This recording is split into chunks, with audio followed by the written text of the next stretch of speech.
Thank you so much, everyone.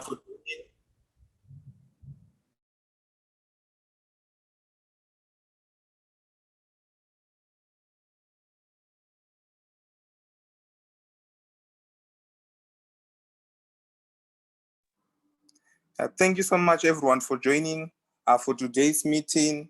Good morning, good afternoon, good evening, depending where you are. This is a Love Black People community call. Thank you for the new people who have joined us today for the first time. We welcome you all. To start off the meeting, would like Sister Yvonne from Rwanda to give us a prayer to start off the meeting. Sister Yvonne, can you hear us?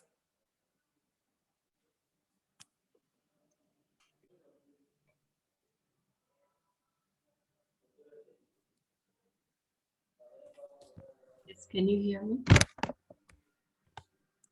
Yes, can you give us a prayer? Yes, let's pray. Uwiteka Mana nziza, gitare cy'amahanga, turagushimiye turaguhimbaje. Mana nziza, turagushimiye kudushimira. Recording in progress. Komeza ubane natwe utwigaragarize. Mana nziza, uducire inzira aho zitari. Komeza uturindire mu byo turimo bitandukanye, uteremo umugisha. Tubiye twiyambaje mu izina rya Yesu Kristo. Amen. Amen. Thank you so much, Sister Yvonne. Can you hear me clearly? Yes, I can hear you. All right. Thank you so much, Sister Yvonne, for giving us a prayer. We are live on Facebook. I Love Black People app.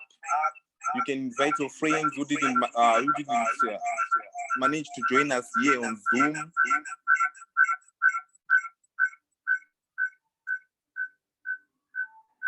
Yeah, today on we're going to have guest speakers.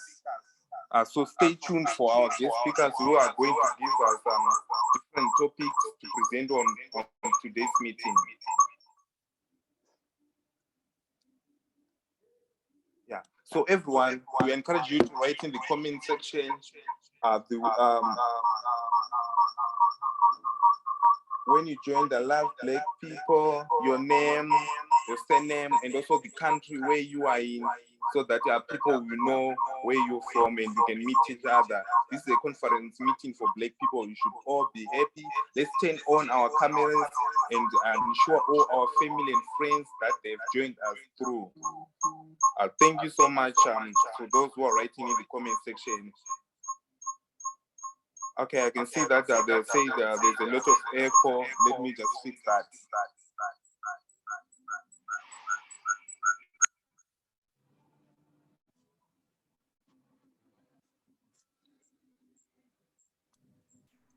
Yeah, is there an echo now?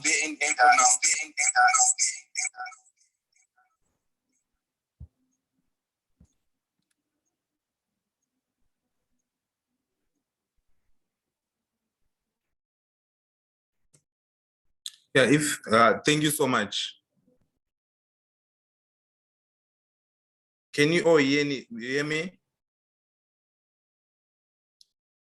All right, thank you so much, Anton. I appreciate you. To start on this meeting, we are going to have our speaker who is representing Malawi. His name is Brother Billiard Williams. He's going to give us, he's the spokesperson for Malawi. So he's going to give us a report on Malawi. Brother Billiard, can you hear me?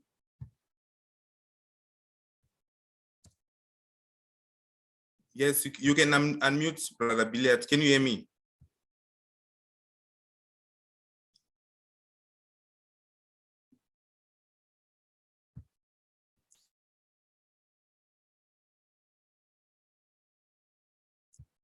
Yes, Brother Billiard, can you unmute yourself so that you can start your report?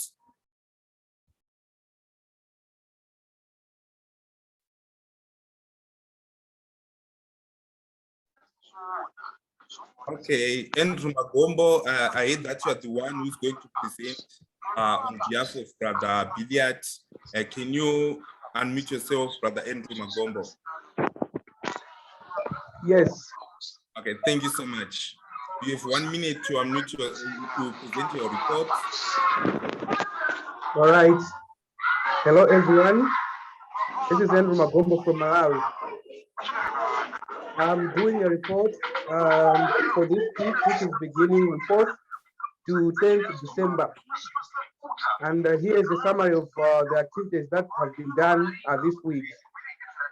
On 4th December, the community had a wonderful conference call meeting where Arab Black People Mission was discussed, and there was a powerful command from our co-founder encouraging us to bring some more people to the conference call, which was followed by lectures from Nana H.U.R and Dr. Karen Wright. On 6th December 2021, the community asked all members and ambassadors to confirm and attend to the conference call meeting. On 7th December, the community produced a leaderboard of members who managed to participate in the task asked in the group. On 7th December, the community shared Arab Black People weekly newsletter, which highlighted our 8 essential categories. On 9th December, the community together with the peoples of the United Republic of Tanzania, celebrated the Independence Day of that is Tanzania, which got its independence some 16 years ago. On 9th December 2021, the community asked all members and ambassadors to actively participate in the country's activities. That is identifying and recommending Black-owned and Black-friendly businesses located in our country, Malawi. On 11th December 2021, the community asked the all spokespersons to prepare and submit weekly reports. COVID-19 updates in Malawi as of yesterday, 10th December. Cumulative cases recorded 62,088. Total deaths 2,307, and there was a 0 death yesterday. Recovery cases 58,846. Cumulatively, tests conducted were 448,862. Vaccine doses administered in Malawi so far are amounting up to 1,511,572, and of these 1,228,790 are of AstraZeneca, and 282,784 are of Johnson & Johnson. This report was prepared by Brother Billiard Williams Karumpa and have been presented by I, Andrew Magombo from Malawi. I am because we are. Thank you. I am because we are. Thank you so much, Brother Andrew Magombo, for presenting the report, which was compiled by Brother Billiard Williams from Malawi. On next, we have our moderator, Elijah Nyabuti, who is going to present on a report compiled by our sister, our beloved sister, who didn't manage to join us on today's meeting. She's a Mozambique spokesperson. Her name is Anna Karina. So, Brother Elijah, can you hear me? Yes, I can hear you. Yeah, you have 1 minute to present a report for your beloved sister, Anna Karina. Okay. This is the Mozambique report, which is dated date 6 December to 11 December 2021. The country weekly activities to protect Black people from racism and xenophobia. In Mozambique last week, 2 aspect cases of new variant were detected. This was due to the following test archive of positive samples from November through the genomic surveillance program as a result of emergence to Omicron variant in South Africa. So in this week, the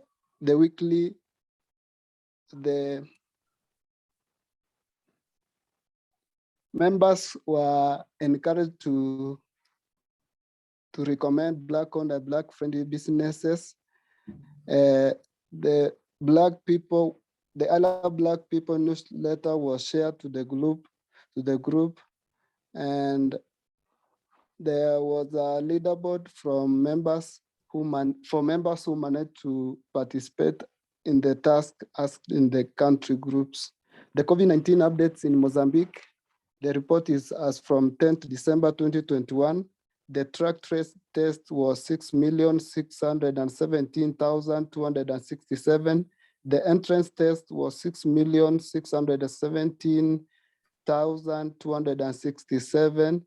The performed test was 997,829. Tested positive were 152,965. Tested negative were 844,864. The cumulative fatalities were 1,942. The recoveries were 149,943. The quarantined were 40. The national positivity rate was set as 1.3%, and the accumulated positivity rate was 15.5%. The COVID-19 situation in Mozambique is sternly yet in state of alert because the number of cases increased and precautionary measures are being discussed in the southern region regarding the new variant. The report was prepared by Anna Karina from Mozambique, and I am Elijah Nyabuti. I am because we are. I am because we are. Thank you so much, Brother Nyabuti, for presenting on behalf of Mozambique on today's meeting.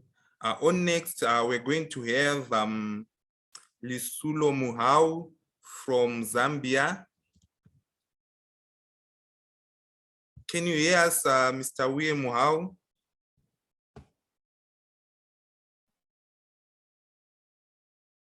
Can you unmute yourself?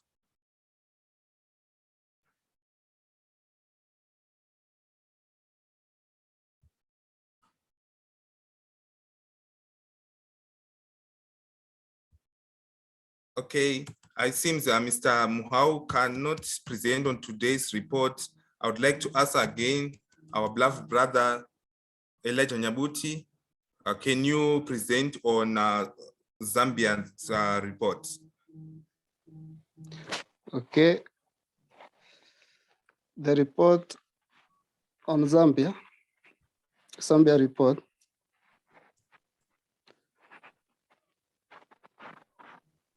The report from Zambia is dated from 4th to 10th December, and everything is being done to make sure Black in our country are protected from racism and xenophobic attack. I Love Black People movement is indeed doing a wonderful work, especially among school-going children who are being inculcated with the idea of protecting our being Black and a cherished God-ordained race. This week, ending 10th December 2021, we try to engage traditional and faith-based leaders to understand activities of this cherished Black movement. We are hopeful that going forward, the knowledge embodied in I Love Black People will spread across the 9 provinces of our great country, Zambia, of which currently only Lusaka, the capital city, seems to be aware of this movement, but not on a massive scale. The current COVID-19 update as of 10th December 2021, the confirmed cases were 162, tested done was 6,572, which is 2% positivity rate.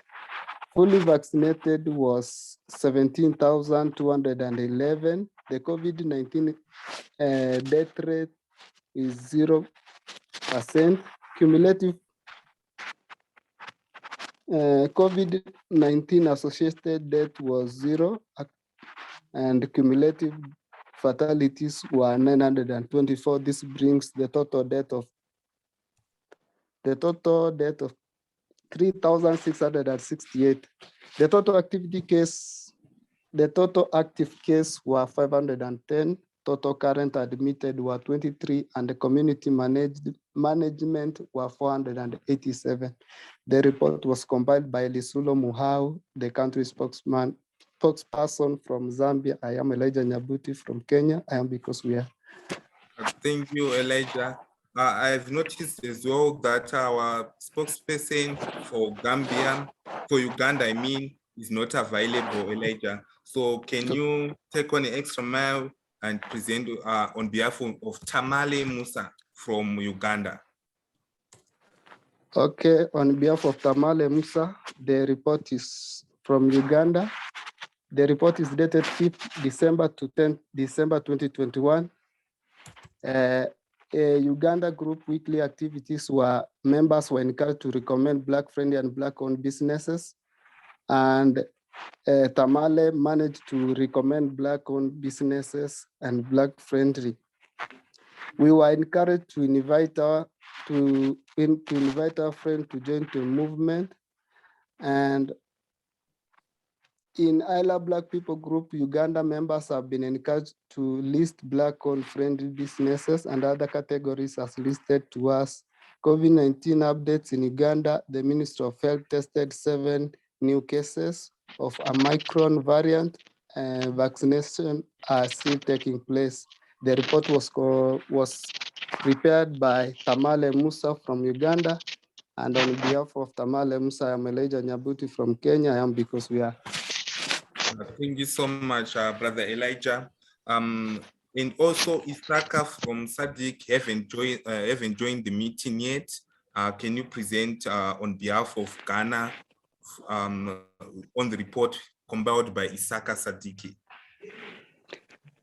Okay, the report from Ghana, it is dated 4th December 2021 to 10 December 2021. The country activities this past week was filled with a lot of interesting lessons, newsletters, articles, videos, and readable materials which are being shared by concerned members of this group. We had a lesson from Dr. Tyreen, which covered the topic of Pan-Africanism with its PDF newsletter and videos. Even engaged ourselves this past week of genetic odyssey, which entail a lot of lessons. On the group page, we were encouraged to recommend more Black-friendly and Black-owned businesses pertaining on the 8 categories. Updates were given to pre-inform the members on the next meeting of Zoom. The COVID-19 update in Ghana as from 3rd January to 3rd December 2021, the confirmed cases were 130,920. Confirmed deaths were 1,209. The report was prepared by Isaka Sadiq from Ghana, and I am Elijah Nyabuti presenting on his behalf. I'm because we are. Okay, thank you so much, Brother Elijah Nyabuti, for presenting for Uganda's report. On next, we do have a Tanzanian report, and also I've noticed that Mwilima Abubakar is not available, so I'm going to present on behalf of Mwilima Abubakar from Tanzania. Brother Elijah, you can present on your country's report after I present on Tanzania's report. So I'll mute you soon when it's your turn. So this is I Love Black People, a report for Tanzania, and it was compiled by Mwilima Abubakar Abdu, a fellow member from Tanzania. I take this time to thank everyone for the support to the I Love Black People community. In this week, we managed to receive posts and shares of different activities to support Black people for the work to achieve their goal in promoting I Love Black People community and fighting against racism and xenophobia. Firstly, I Love Black People moderator, Mr. Elijah Nyabuti, posted on I Love Black People Tanzania WhatsApp group business a recommendation to us members. Secondly, he shared a link to us to register for the I Love Black People Zoom conference call that will take place on Saturday, 11th November 2021, which is on today. Apart from that, she shared a love newsletters containing global network to help inform and protect Black people. In addition to that, she shared a link to sign up to become a volunteer of an Love Black People as an ambassador or a member, and also explained the responsibilities of ambassadors and members. Moreover, he shared the rules of the I Love Black People community. I participated this week in protecting Black people from racism and xenophobia by preparing a report for my country. COVID-19 updates, people are still suffering from coronavirus, especially in Arusha.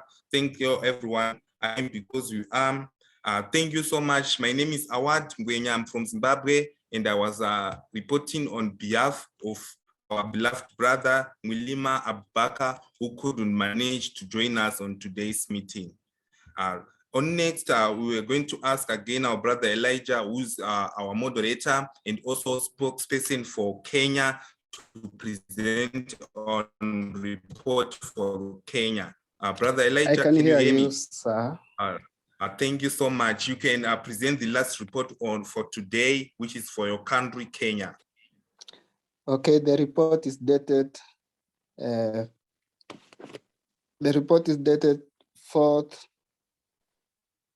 5th December to 10th December 2021. The country activities. Last Saturday, we had interactive class session with Nana Aku and Dr. Tyrene.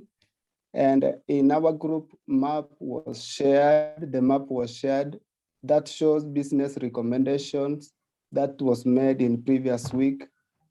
And members were encouraged to recommend Black-owned, Black-friendly businesses. The regular weekly newsletter was shared, which highlights on our 8 essential categories, which is education, health, legal, finance, transportation, beauty, food, accommodation. And members were encouraged to submit their articles for the next publication. The link was shared to the members to volunteer as ambassadors, and they were encouraged to volunteer as ambassadors of I Love Black People. Social media account was shared to the group, and the members were encouraged to follow, like, comment in all platforms. Members and ambassadors were encouraged to always attend our online Zoom event, which aims on building a global network to help and protect Black people from racism and xenophobia. On 9th December 2021, our brothers and sisters from Tanzania celebrated their Independence Day. Tanzania got her independence from the British in 1961. In 1961 of Tanganyika, which merged with Zanzibar in 1964 to become Tanzania. On 10th December 2021, members and ambassadors were asked to prepare and submit their weekly reports.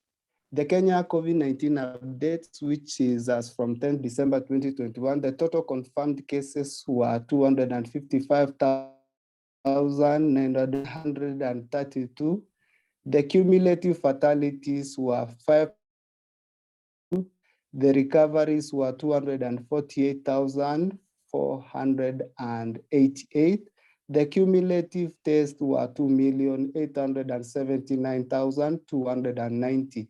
The report was prepared by me, Elijah Nyabuti from Kenya. I am because we are. We appreciate you, Brother Elijah Nyabuti, for presenting 5 reports on today's conference meeting, which were compiled by representatives of different countries. This time, I want to introduce our guest speaker for today, who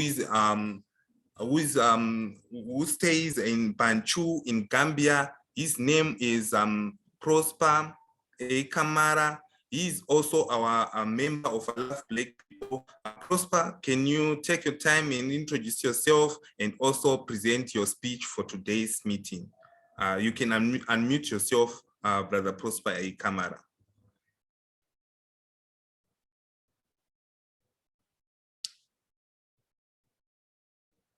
Yes, Prosper, can you hear me? You can unmute yourself.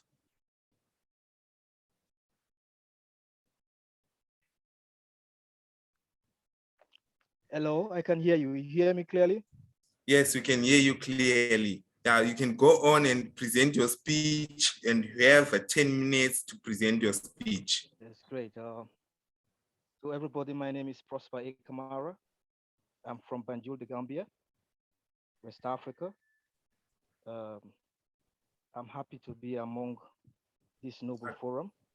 Sorry, Brother Prosper, to interrupt here. Can you increase your voice? We hardly hear you. Okay, I'm coming there. My name is Brother Prosper A. Kamara. You hear me now? Yes, I can hear you now. I'm from Banjul, the Gambia. I was very excited to be among this forum. For this reason, I presented something for this roundup for this year 2021 that I start with saying I love Black people. Topic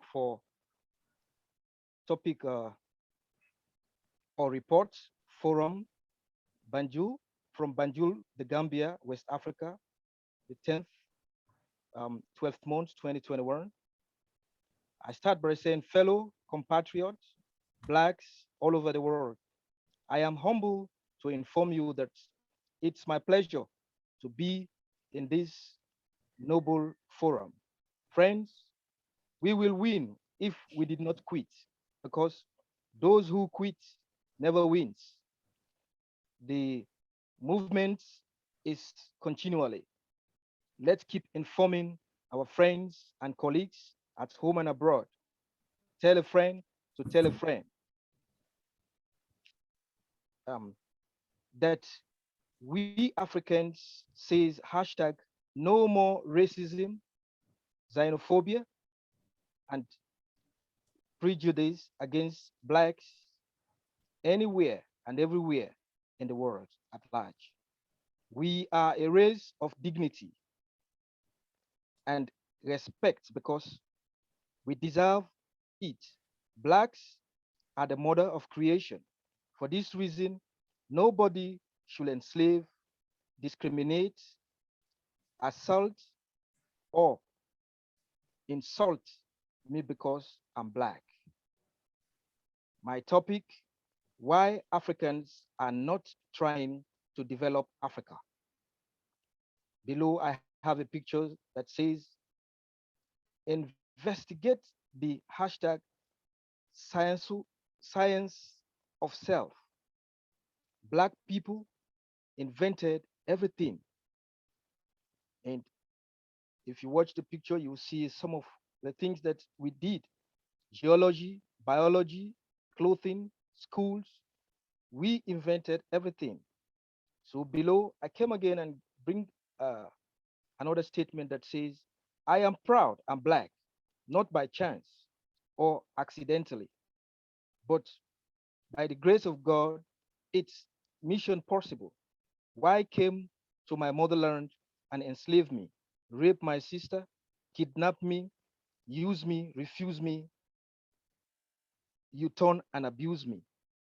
You came again and started making boundaries, dividing Africa, loot our minerals where you are taking the minerals.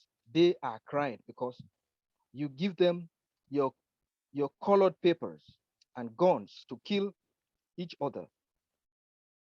After you bring a gift as if we are poor, we die of hunger, while the ship you brought is taking our minerals.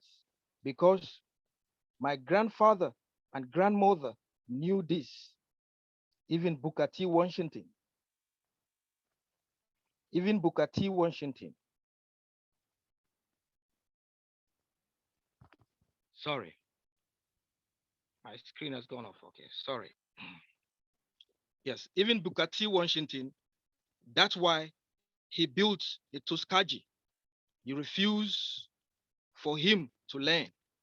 Marcus, Mosiah Garvey, dubious, gets to know so that they printed it and leaked the secrets so that Cecil, Fatiman, Queen Anna Nzinga, Thomas Isadora, Noel Sankara, Samura Machel, Moses Samura, Moses Machel, Patrice Emerick Lumumba, and Kwame Nkrumah.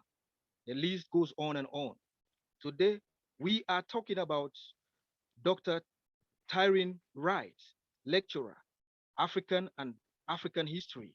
We need to rewrite our history and tell the children the truth by teaching the children our history in our schools, our universities, colleges, and on our radio stations.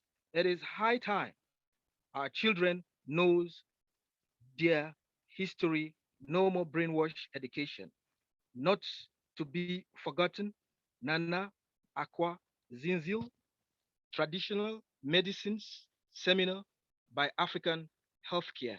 Thank you, sister, for helping us know how to heal ourselves traditionally so that they will not bring their drugs and start injecting us as guinea pigs. See what they are doing on COVID-19, banning South Africans not to travel. Our scientists are to make and authorize drugs by approvals. Mr. Christopher Mapundara integrating technology and economic development for rural and undeserved communities in Africa, just to know how our minerals have been exploited. Mr. Sinclair Skinner strategically organized and led movements for those politically disenfranchised. Below, you see the picture of our great people, great men who fight for our rights. You see the pictures below of those that I called.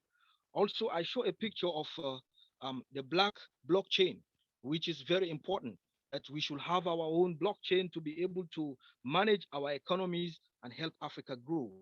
I said below, I say, we also salute our um, black blockchain world wallet promoters. All of you are amazing. With love and unity, we will make Africa a better place for generations yet to born.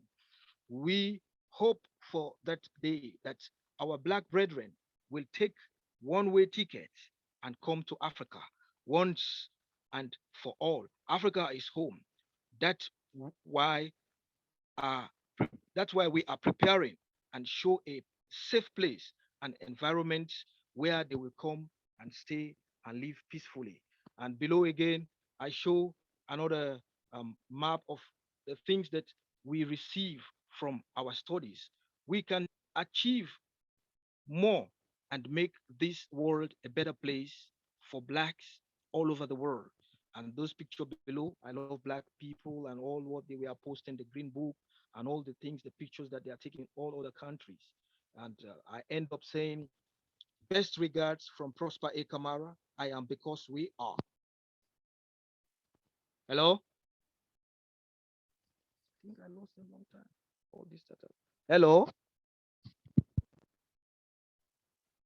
Yes, yes, you can hear you. Thank you so much for your speech. We are going to share the speech to everyone on WhatsApp. We're going to share in the group so that you can go through the speech again. We appreciate you. We humbly appreciate you, brother Prosper A. Kamara from Banjul in Gambia. We appreciate you. We are humbled, my brother. Thank you for your great speech. On next, we are going to have our healthcare lecture with Nana Akua. Nana Akua, Zinzele, can you hear me? Yes, I can hear you. I can hear you. Thank you so much for joining us on today's lecture. Good day, everyone. Good day. Thank you all for joining us again. Glad to see all of the beautiful faces. Today is our second week in this cycle. So we are discussing some of the natural healing modalities. We're going to talk about herbs. We're going to talk about homeopathic remedies. Hey, Yvonne. She just flashed off. I see you. Okay. Essential oils, superfoods, and yeah, I think that's it. So we're going to talk about superfoods, herbs, homeopathic remedies, and essential oils today. So I hope everyone that is a part of the class received the information packet. And what I've done throughout the week is sent additional handouts that I think demonstrate a little more clearly how some of the herbs and natural supplements are used. So I think I will focus on those first, but welcome everyone.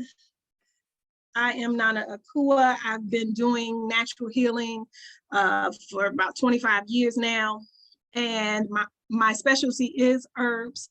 And so while most of what we'll talk about though will be, I guess what we will call Western herbs, some of these herbs are common throughout the planet. So hopefully if you are able to access these things, you will try them and incorporate them into your medicine chest at home with, you know, for yourselves, for your loved ones, for your community. And if you, of course, are not able to get some of the herbs that I mentioned, hopefully you will defer to your local herbalists, your traditional healers. So those are folk who will know how to utilize local herbs for healing. So if I am able to share my screen, award.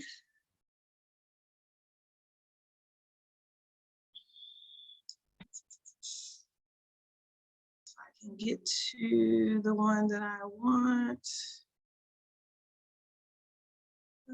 Yes, you can share your screen. Mm-hmm. Oh, I'm working on it. Let me pull up what I am looking for. And so if you can comment in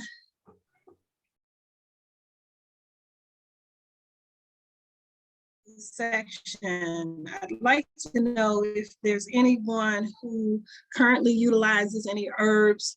I would love to know if there are any herbs that you currently use or have used in the past. I'd be really interested to know that. And I have several little handouts, and I just really like how they are kind of listed here. And they have some photographs and things. I just think it looks better than the information that I had before. So hopefully you'll see herbs for organs listed here. Okay.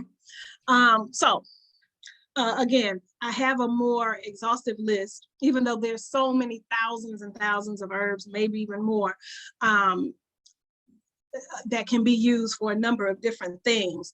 What I wanted to share, I liked this handout that specifically pinpointed certain organs that different herbs are used for. Okay, so I found this really interesting. So for the heart, the herb that's probably most often or most frequently used is the herb Hawthorne. Hawthorne is excellent for heart health. It's a heart tonic. It strengthens the heart muscle. It improves circulation. It regulates both high and low blood pressure. If we're talking about the brain, there's an herb called bacopa and lion's mane extracts. These are herbs that help with oxygenation of the brain and how oxygen flows in and out of the brain and just the optimal function of the brain. If we're talking about the lungs, a very popular, well-known herb for the lungs is mullein. And mullein is good for all respiratory conditions. It's an expectorant. So it's good for congestion, or if you have mucus that you need to expel or relieve from out of the lungs. It's good for sinus problems, for bronchial infections, for asthma, also good for earaches, also good for cough. So any cold formula, you'll often find mullein in it for those reasons. If we're talking about the eyes, there's a plant called sea buckthorn, where you use the oil that really helps with the eyes. I'm not particularly familiar with this one in particular, but it's known for its tonification and strengthening of the eyes. If bloating is an issue, organic coconut, and coconut oil has become very popular. It's good for a lot of things. People will use it in their mouths to do a flushing or a drawing or a pulling, as they call it. We know that we can use it on the skin. We know that it's a good oil to cook in or fry in. So coconut and coconut oil is very popular these days, very well known and used for a lot of things. So in this regard, it can be a good digestive aid mixed with activated charcoal. We spoke about charcoal, I guess, probably in a previous class, but activated charcoal helps absorb toxins from the body. So that is really good if you have had overindulgence, if you've eaten something and ate too much of it, or if you ate something and it didn't agree with you and it gave sort of a negative response or reaction and interfered with proper digestion, food poisoning, diarrhea. Activated charcoal is good for those things. And so here we also know mixed with coconut, it's also great for bloating. If we're talking about sinus issues, black seed oil is excellent for that. Black seed oil is also good for the skin. It's a good cleanser. People will use it as a detoxifier. It kind of flushes excess mucus from the body. It has multiple uses. So black seed oil is excellent to use, and particularly for sinuses. The liver, milk thistle is a herb that's great for the liver. It helps regenerate the liver. Fortunately, the liver is very resilient, right? It can even regenerate itself, but we put a real beating on the liver if we over consume alcohol, if we take a large amount of drugs, whether recreational or prescription, or pharmaceutical drugs. This really can wreak havoc on the liver. If we have chronic skin conditions, we know that the liver is compromised. So the liver takes a beating for a lot of different reasons or in a lot of different ways. Milk thistle is a very popular herb that helps cleanse and tone the liver. They've listed the lips here. We know that shea butter and cocoa butter are excellent moisturizers. These help regenerate the skin on the lips and the entire body. Kidneys, dandelion is excellent for that. Chanca, piedra extract, these are good for the kidneys. We know there are many herbs that are good for the kidneys, but dandelion, which grows wild here in America, right? And most people just consider it a weed, but dandelion is really good for the blood, the kidneys, the liver. So these are excellent herbs to have and to know, because sometimes we take things for granted because we see a lot of it and it's growing wild, but we do have what's called edible weeds. So people just consider it a weed. They cut it from their lawns or kill it or spray things on it. But we know if grown well, free of any pesticides or other toxins in the environment, depending on where it's growing, we know the dandelion is excellent. And what we use, of course, is the dandelion root. So of course, the little puffy part on the top is not what we use medicinally, but it is in fact the root that is in the ground. For the ears, again, here is the bacopa and lion's mane that we talked about with the brain. This also is good for the ears. Urinary tract, we know that cranberry, oregano extract, and D-mannose, I'm not familiar with that at all, but oregano extract definitely is a good antibiotic, antiviral, antifungal, definitely good for clearing any kind of infections out of the body. It's very strong taste, very strong smell, but very powerful cleanser, and has a disinfectant antibiotic effect as well. We know that cranberries, whether it's cranberries in whole form or the pure juice or extract, we know it's excellent for the kidneys and the urinary tract. So it clears UTIs or urinary tract infections and maintains good health in that area. For the teeth, coconut oil, activated charcoal, and miswet powder These are known for strengthening and cleansing the teeth. We've mentioned a couple of those already. For the colon, ginger, aloe, cascara sagrada, senna. These are all excellent. You can combine them in a formula to take before bed. This will help evacuate the bowels, cleanse the colon. And for joints, curcumin. Curcumin is turmeric. And I actually didn't pull that handout. I think I sent that this week. If you're in the WhatsApp group, there was a handout, 2 handouts, I believe, specifically about turmeric. But curcumin, turmeric, turmeric, curcumin, and boswellia, these are excellent for joint health. It helps with soothing inflammation or bringing down inflammation and any pain associated with inflammation of the joints, okay?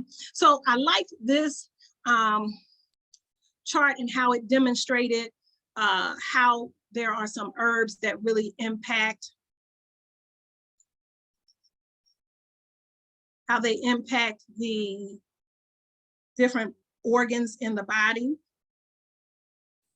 And hopefully, I don't know if you can see. I want to share the screen again. I don't know if you're just seeing my pictures. Let me try.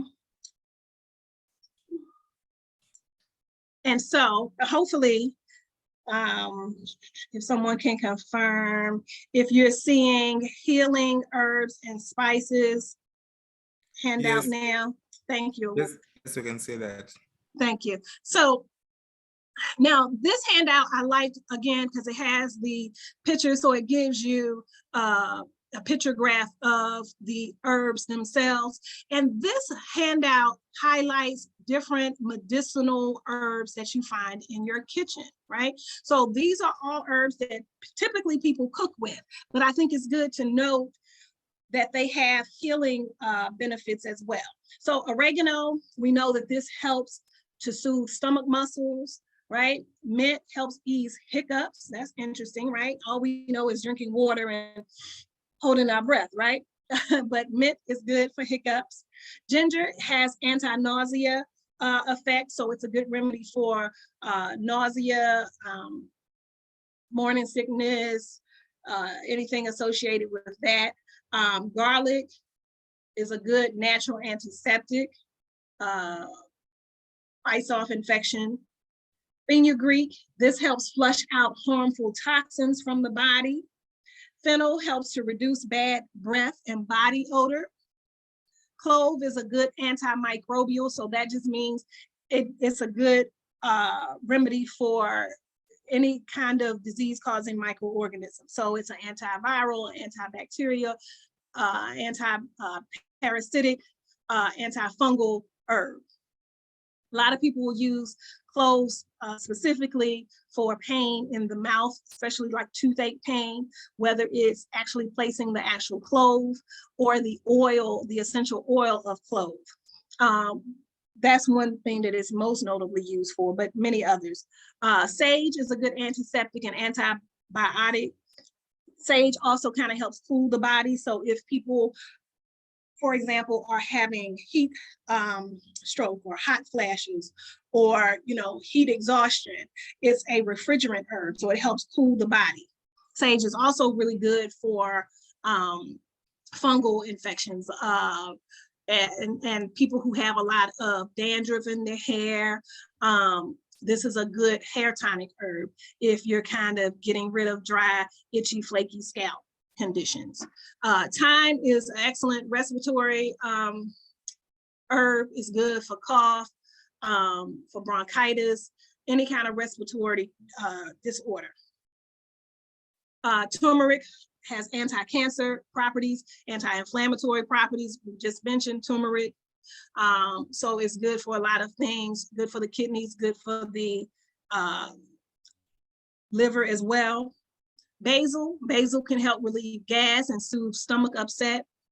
Black pepper is good for indigestion. Black pepper, the essential oil of black pepper, is also used in hair growth or stimulating hair follicles to increase hair growth.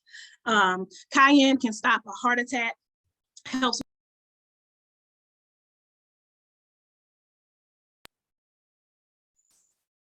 think I'm being muted. I don't know if you can hear me still. Yes, Something came. yes, we can hear you. It was a mistake.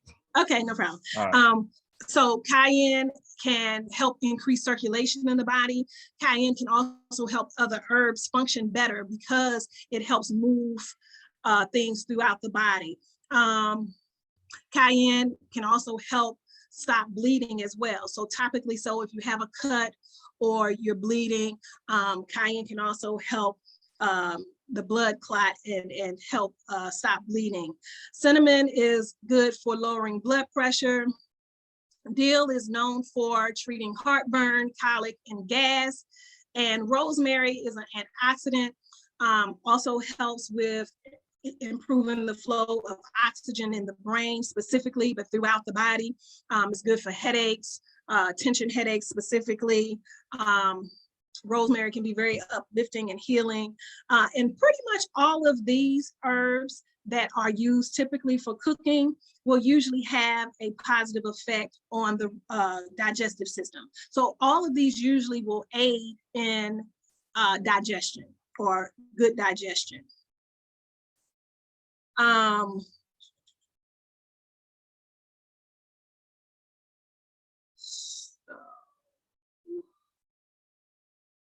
Let me see if I can smoothly navigate the other handouts that I wanted to go over. Oh, pain killing ones. Yes, this is a big one. Pain is a really big issue. Nobody wants to be in pain. So this ends up being something that's really important for people to know how to address pain. Okay, so these are some herbs, and some of which we've already talked about. Some are herbs, some are just foods, and even water is listed here. But I wanted to at least show this handout because, again, sometimes we kind of silence and we suffer senselessly because sometimes there's an easy fix or an easy remedy for some of the pains that we go through. And I don't know if I often talk about this when we're talking about stress management, but I think I'll say this here. A lot of times we suffer through because we have sort of a Superman or a Superwoman complex, right? And we figure, oh, I can handle it, or I'm okay, or I'll push through. But that's not necessary. If it's something we can't avoid and we don't have an answer or a fix for, fine. However, in most cases, there is a remedy. There is something that can be done to address whatever type of pain or discomfort that we have. And so while we want to, as a whole, heal the world of racism and xenophobia and make Black people safe, we also want to make Black people happy and pain-free. And we want you to not suffer. And so from my perspective, my role here is to give you the information to provide the tools in which you can live a better, higher quality life. So we don't want to suffer through mental anguish. We don't want to suffer through physical pain. We don't want to suffer with endless or countless numbers of illnesses, diseases, and disorders. So for as much as we can, and for whatever ways that we can, we want to heal our bodies, our minds, and our spirits. And so we don't want to always have to deal with some kind of pain and then normalize it as if it's natural or if it should be that way.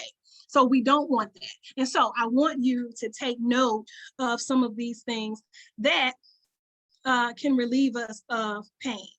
So garlic is often used in an oil, usually an olive oil base, and you infuse it and it helps with earaches. So whether it's children who are suffering from ear infections and earaches, or whether it's an adult based on some tinnitus or ringing in the ear or some other environmental work conditions where maybe you are exposed to different loud noises or environments that are causing earaches, people who suffer from sinuses, all of this could be useful for you. But garlic is great for earache or ear pain. Clove, I mentioned a little while ago, its effect on relieving toothache. but also if your gums are inflamed or any kind of mouth inflammation or problems, cloves could really help numb that pain. Also, apple cider vinegar is good for heartburn. So if you know that you constantly kind of have that pain that build up in your chest, heartburn, acid reflux, all of these things could be, this might be a good remedy for you using apple cider vinegar to relieve that kind of pain.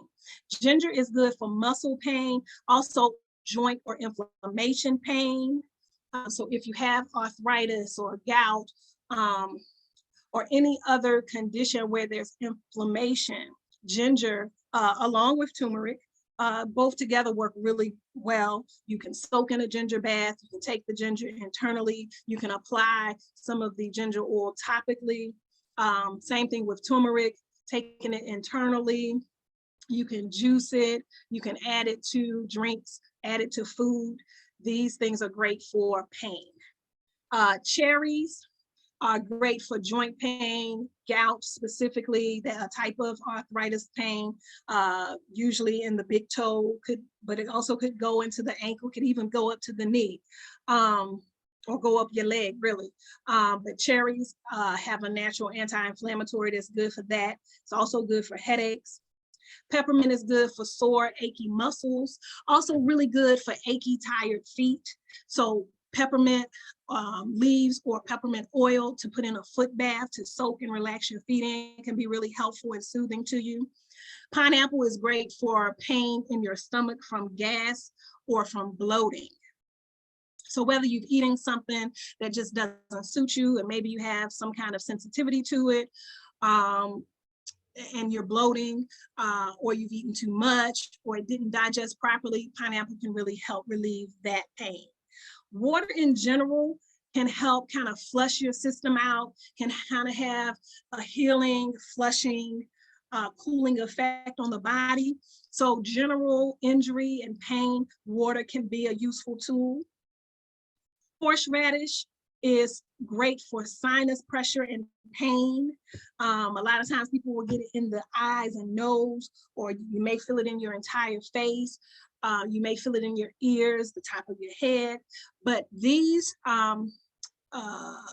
horseradishes are really good for that type of pain. And then blueberries, we know that there is pain associated with a urinary tract or bladder infection. So blueberries can be really helpful that you can juice them, you can just eat them. Some people will take it in extract form, but of course, in whole food form is always going to be your best option. So that is also an option. And any questions so far? I think there's one more handout, and then I'll move to the essential oils and the superfoods. I think there was one more. Oh, I think it was the first aid one. Hold on one second.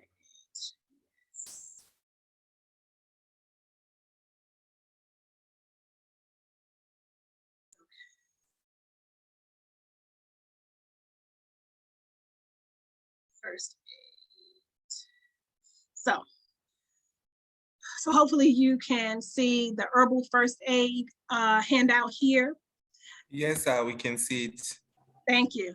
So calendula, this is a really pretty flower, orange or golden color flower. But this is an herb plant that's really good for cuts, scrapes, minor burns, inflamed rashes.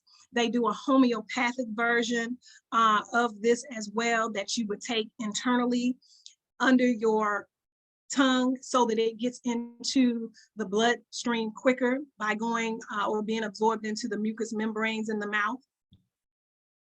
So whether taken in herb form or taken in homeopathic form, this is a good remedy if you get burned or some kind of rash or cut or something while you're outside in nature or gardening or whatever may have happened. Chamomile, these are also really pretty flowers, really cute, little white small flowers on these long stems, right? But chamomile is really calming. It's good for indigestion, but also good for wounds and rashes, okay? Fennel seeds are also really good for indigestion, bloating, gas, and they also increase milk production for breastfeeding mothers. Ginger root, we've already mentioned ginger, but this is great for first aid care if, say, you are experiencing some nausea or vomiting, or even for menstrual cramps. This is something to go to as a quick cure or quick remedy, I should say, for nausea and vomiting. Lavender, good for stress, anxiety, sleep, minor burns, cold sores. Lavender has a really calming, healing effect as well. Lemon balm, another sedative herb that has calming effects. This is good for inducing sleep, calming irritability, restlessness, and it's also good for indigestion.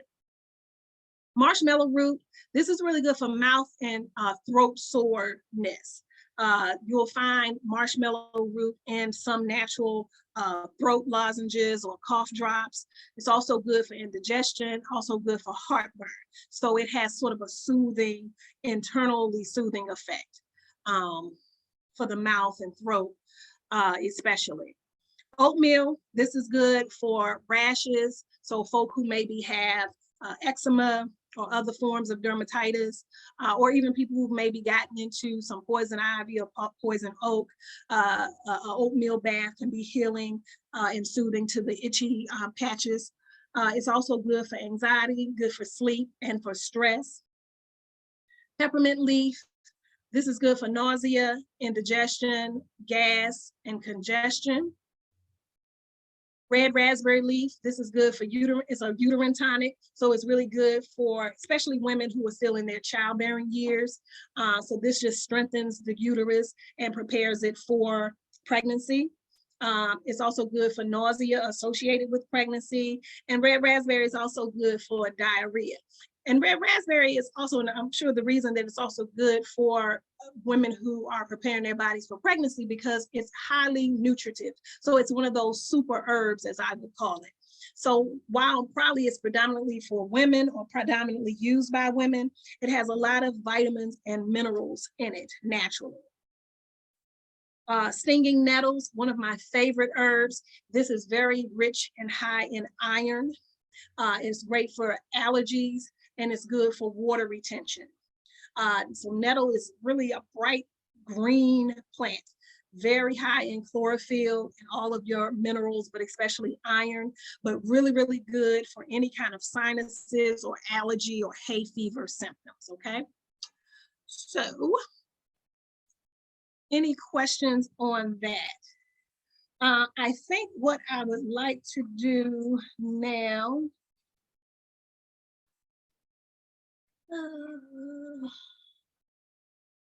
I want to say a word about homeopathy or homeopathic medicine or homeopathic remedies. I basically, the handout that I have, I think I would like to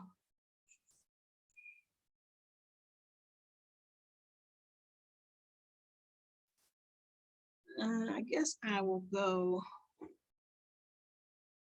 go with the handout that I usually use. But I'll more so just talk, just so you'll know what homeopathic remedies are. I think it's what I would like to do. I can pull up.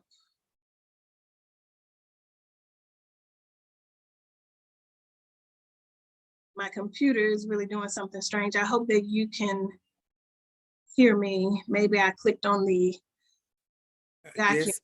Yes, okay. We can hear you and see you clearly. Great. So let me go back to share this one then. Where is it? Oh, it didn't come up.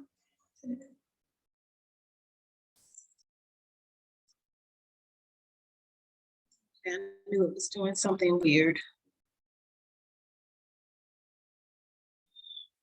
Okay, so you'll just have to see my documents for a second and hopefully it'll pull up. But I have So I don't know. I hope sometimes when I do it this way, it doesn't come up. What are you seeing on the screen? Are you still seeing my documents or are you seeing a handout? We're still seeing your documents. Yeah, I don't know why it does.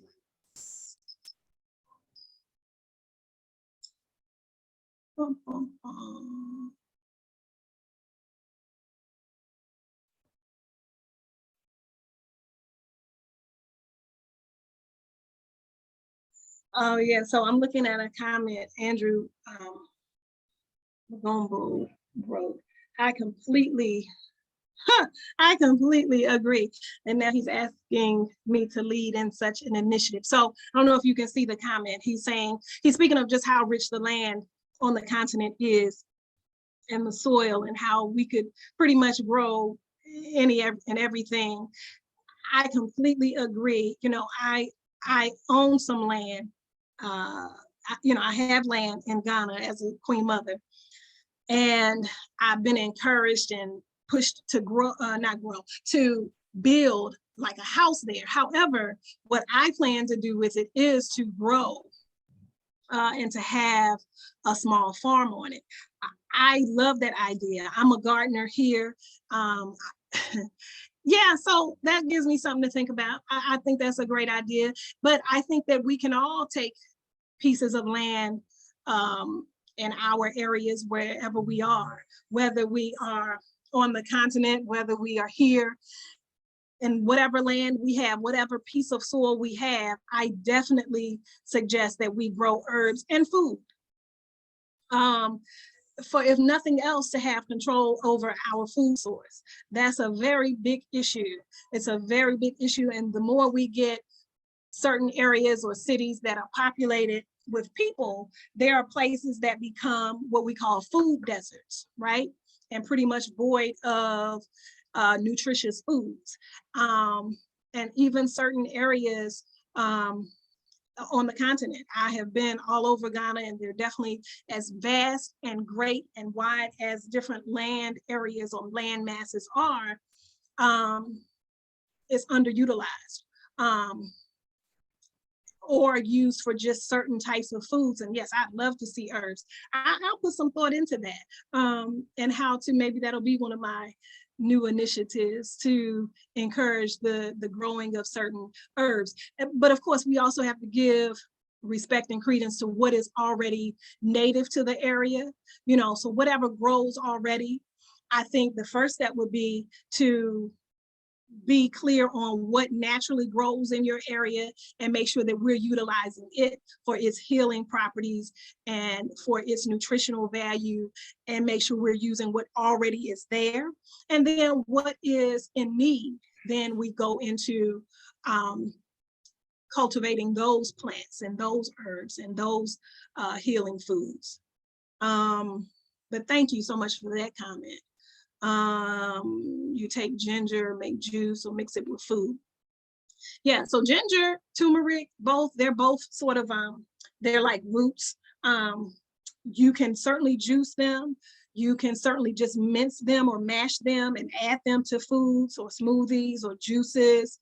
And of course, you can also cook with them. So it just sort of depends, however you may want to consume your ginger.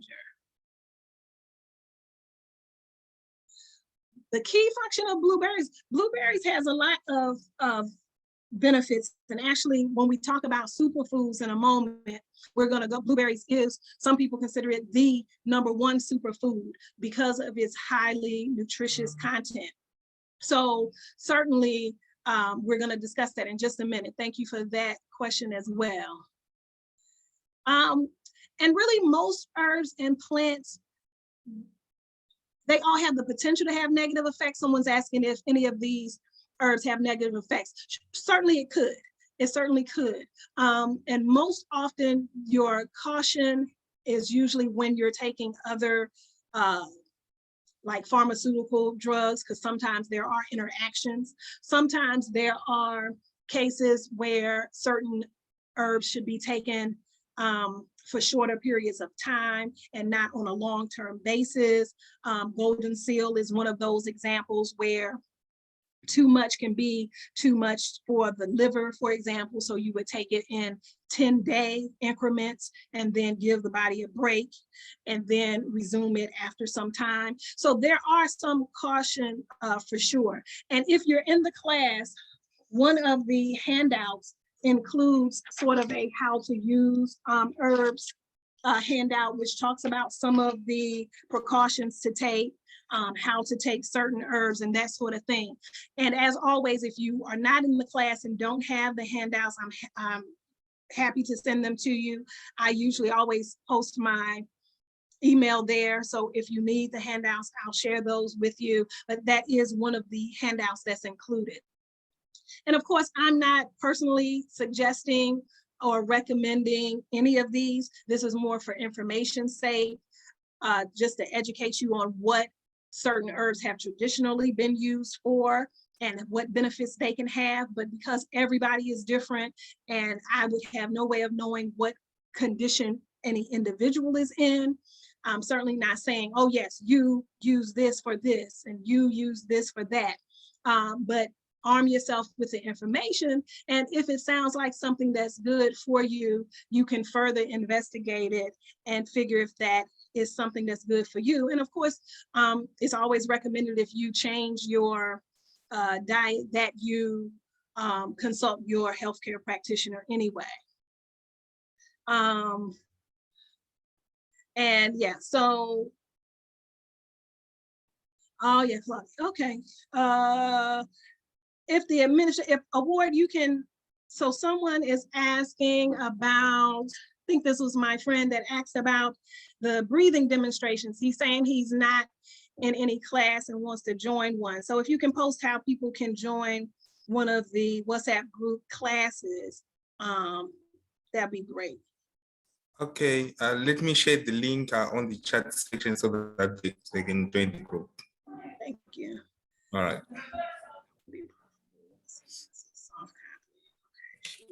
So let me put my email here. I can send you a copy of the handout that I'm covering now. So now let me go back to trying to pull that up. I don't know why I'm having trouble for that one to come up. And I can tell when it opens, it's coming up in a window that it's not letting me share. And I really don't want to spend any more time trying to do that. So let me,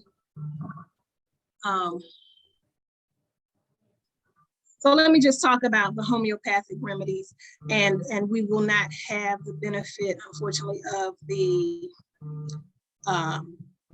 handout. But homeopathics, as I was starting to say a little earlier, homeopathics are based off of natural occurring substances. However, they may not all be plants or food.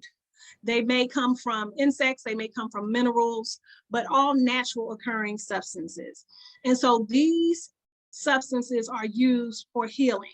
And the concept is like cures like, meaning the same substance that can cause a condition in the right amount with the right administration of that plant can then cure that same condition.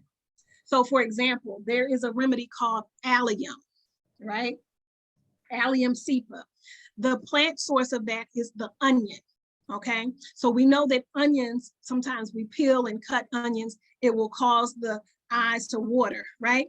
So this remedy addresses these types of conditions. They are best known to cause tearing of the eyes and dripping of the nose. It is a frequent remedy for the common cold and hay fever. So especially when there is thin, watery, and burning nasal discharge that irritates the nostrils, right? So this is the remedy that is good. This is the remedy for people with a cold, right? So if you understand, but just normally or naturally, that same plant would cause those conditions. But taken in homeopathic form, it will heal or dry up the watery eyes, the runny nose, and that sort of thing. And so the other important note about homeopathic remedies is that they are not swallowed like your regular herbs that if you take in capsule form or if you drink it as a tea. Homeopathic remedies usually come in small little tablets or pellets, and you take them underneath your tongue, which is called sublingually. And you let it dissolve, and that way it gets into your system quicker and faster because it's not going through your digestive system, okay? And so these types of remedies are used for like really acute situations when you need a quick remedy. This gets into your system faster. So homeopathics can be very helpful and very beneficial, okay? And of course, this is usually something you take a couple of times over a period of time. So you may take a remedy every 15 minutes until the symptoms go away, okay?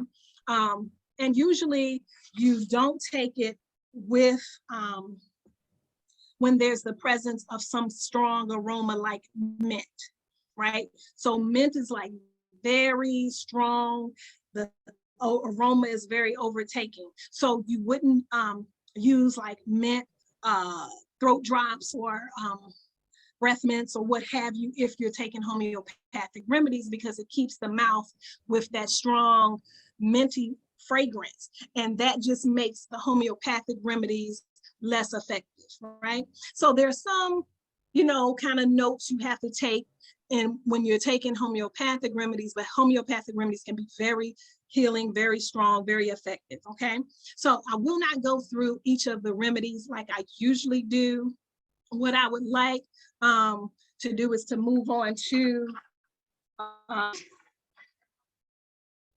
but okay, last note on homeopathics. But this is really good for infants and young children that are not good with swallowing tablets and capsules and things like that, or young children that, you know, you wouldn't necessarily give tea and things like that, right?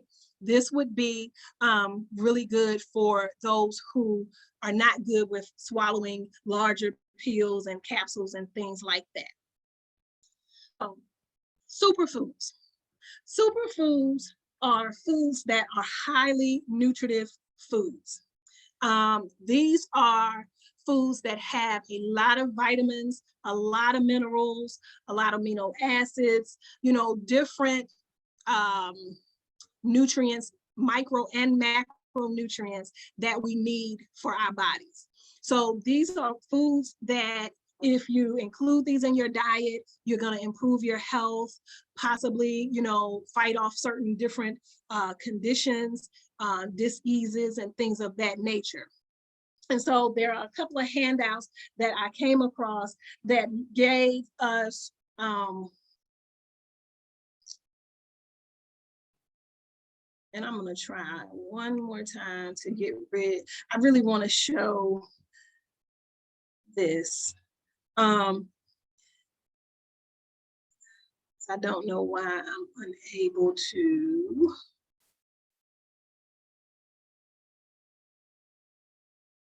Share the screen with this. So let me try this one more time.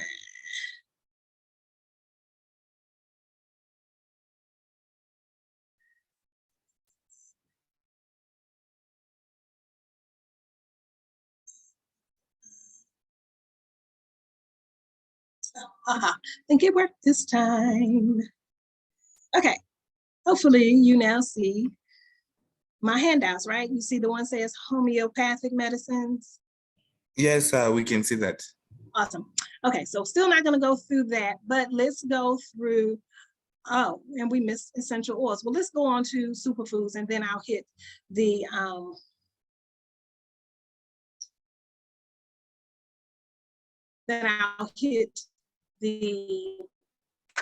essential oils. But let me turn heat down because I'm wrapping up over here. So Top of the list for this chart is almonds. So almonds is one of those foods that we know is highly nutritive. Has a lot of vitamin E. It has protein. It's a really rich source of calcium. So that's how it made the list. The one thing I'll say about almonds is we always need to have almonds in the raw form. So not roasted, not salted, not put in chocolate. And ideally, we should soak our almonds and other nuts, right? So that it's suitable for digestion, right? It's called the enzymatic barrier that a lot of nuts and seeds have. Most people will skip this step, but even if you're doing raw almonds, you're still going to be ahead of the game. But ideally, you would soak them for a few hours first so that they are suitable and you will get the full nutritional benefit from them. Broccoli, rabi, and again, all of these are not herbs. Some of these are foods, right? But this is a leafy vegetable, and it's the sprouted part from the flowerette or flower part of the broccoli, right? And it's high in A, C, and K vitamins. We know that it has antioxidant properties, so it's good for your eyes. It's good for slowing aging, strengthening your bones, decreasing your risk of hypertension, Alzheimer's, cancer, different things like that. Protects against birth defects. A lot of benefits to this broccoli rabi. Avocados, you know, gives us our healthy fats, which are essential for life, essential for our bodies to have essential fatty acids and good protein. I'm sorry, my 12 o'clock appointment keeps texting me. As you all know, I always run from teaching this to go into my appointments. So I'm always on this time schedule, right? I'm gonna skip the raw milk thing. This is for the author of this handout, Dr. X. But it's not that popularly used here. You can't kind of legally get it unless you're getting it in kefir, which is a raw milk kind of fermented yogurt type of food, often found like in Indian food stores, or in India, they use it a lot. But it uses raw unpasteurized milk. And it's known to have a lot of vitamins and essential fatty acids, minerals like phosphorus, magnesium, calcium, vitamins like A, D, C, and B. I said I was gonna skip it, right? But I didn't, did I? But wheatgrass, another superfood high in iron, calcium, magnesium, your vitamins A, C, and E, high in amino acids. This is really good for you because it's so full of chlorophyll, you know, which is what we need to get all of these minerals. This is what makes foods green, or our vegetables green and highly nutritive. Most people will do what they call wheatgrass shots, where it's the juice of the wheatgrass in this little small amount, that because that's all you really need. And people will add it to other juices or drink it straight, and they call it a wheatgrass shot. Salmon, we know, full of your omega-3 fatty acids, and we know that we need these good fats and oils. This is an essential nutrient, and this is a good source of it. We know that flax seeds are excellent sources of B6, copper, phosphorus, folate, magnesium, manganese. Most people will put flax seeds on their cereals, whether they're doing a cream of wheat, or a Milo, or oatmeal, or whatever hot cereal you may be taking in. You may add it on top of salads. You may put it in smoothies. However you choose to consume the flax seeds, you can ground it and use it in protein shakes and just different things, but flax seeds. And then to blueberries. Someone asked about blueberries. Blueberries have a lot of benefits. They're rich in phytonutrients, vitamin C, and fiber. Like I said before, some consider it as the #1 superfood. And so we know that it fights off infection. We know that it keeps your body regular. We know that it has some anti-inflammatory properties, so it can address pain and stuff like that. So blueberries. Cinnamon, we know that cinnamon is good for suppressing and fighting urinary tract infections. We know it soothes the stomach, improves brain function, lowers your bad cholesterol, which is the LDL. We know that it promotes healthy glucose metabolism. Sweet potatoes, we know this is a superfood because it's high in beta carotene, B6, vitamin C, fiber, and potassium, right? And then we have these other foods that usually are not necessarily eaten separately or by themselves, but usually you will find them in different fruit bowls or fruit salads or smoothies, things like that. So this is the stuff like the acai berries, the wolfberries or goji berries, the cacao or the cocoa powder, the seaweed, things of that nature, that chia seeds. Usually you're finding people adding these into different cereals or shakes or smoothies and things like that.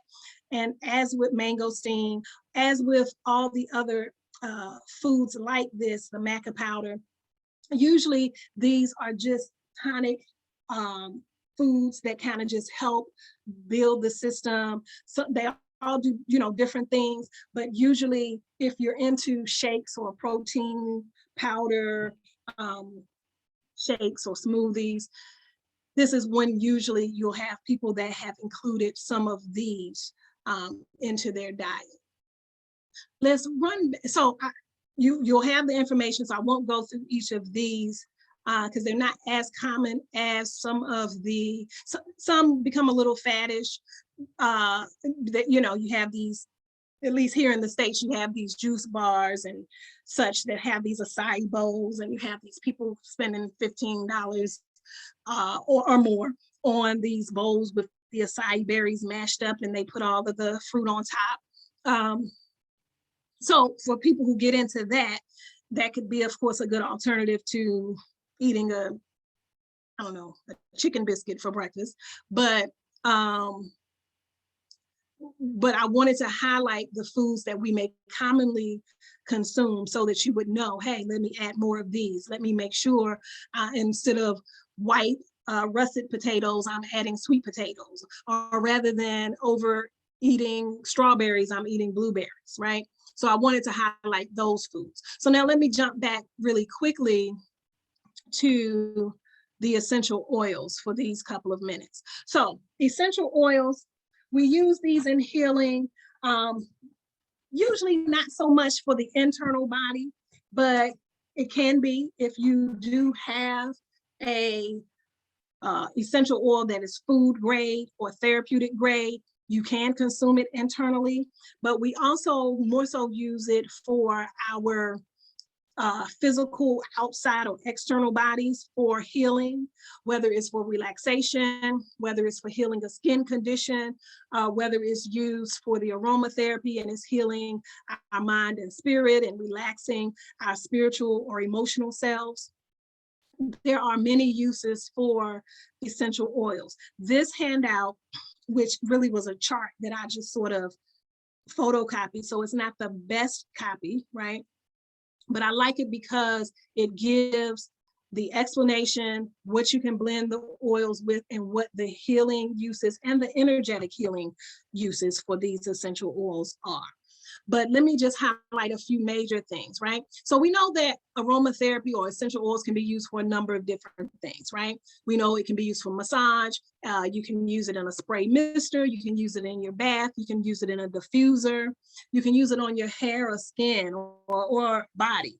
And it can also have aphrodisiac properties. So if you want to enhance your sex life, or if you want to love on yourself a little more, there's certain herbs, essential oils that are derived from herb plants that can be used to kind of enhance those situations. Usually you will need to dilute essential oils. There are what's called carrier oils that you would blend or mix the essential oils into. And here are some of the common suggestions for the carrier oils. It may be hazelnut, almond, grapeseed. Olive, I don't care much for as a carrier oil because it has its own aroma or its own scent. Some others are more milder scent, which will be better carrier oils, and I definitely don't recommend this canola oil. But I would say something light like a almond or an apricot oil is a really good carrier oil to mix your essential oils with.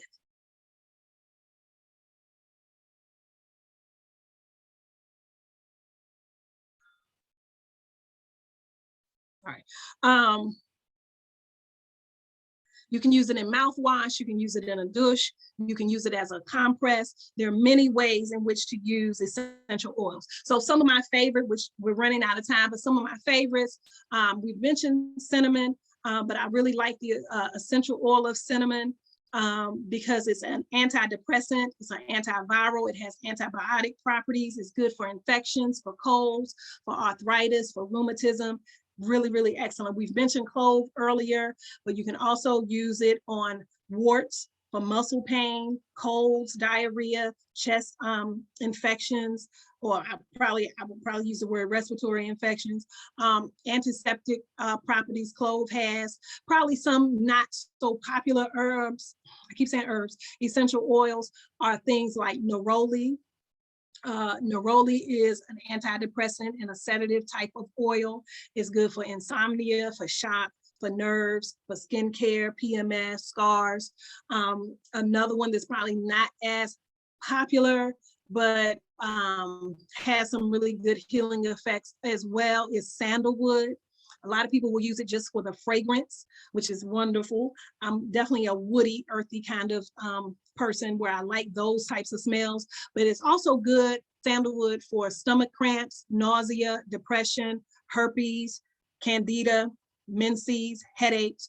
So again, there's a mixture. Some you would use these maybe for internal conditions where you would apply them topically. Some you may use as aromatherapy in a diffuser or a mister. Some you may even end up getting the food grade and using internally for conditions. And peppermint, is my all-time favorite. It's probably highly used, maybe even overused, or in my opinion, probably underutilized. But I use peppermint every night in my diffuser by my bed every night. It's great for headaches, nausea, digestion, good for the bowels, good for muscle pain, sinuses, shock, mouth conditions, gas. But I just find it really uplifting. I love that it keeps my sinuses open and just the really crisp aroma. I just love that. Ginger oil, I think I've spoken about ginger, but the oil is an easy way to put it to your bath for aches, pains, fever, things like that. Adding ginger oil to the bath can help with that and relieving, joint pain, tension, things like that. So the essential oils are really, really good. I definitely suggest using those in whichever way you find comfortable and suitable for you. If you didn't have the information already, I will gladly send it to you. I have scrolled through kind of quickly. I don't think I missed any questions. Next week, we will talk about effective methods of handling stress or stress management or stress release, however you'd like to phrase it. And so thank you for joining us, and for all of you that hung in with us. Our numbers have kind of diminished. So I hope you all are ready for Dr. Wright, who's after me. And until next week, I bid you all good health and peace. Thank you so much, Nana Kua, for a wonderful lecture. We appreciate you. On next, we have Dr. Tyreen Wright. Can you hear me, Yes. Dr. Wright? Yes, I can see you. Can you hear me? Yes, I can hear you clearly. Okay, and you will see me momentarily. Welcome, everyone. Good morning. Good afternoon. I guess in some places it might be evening. Yes.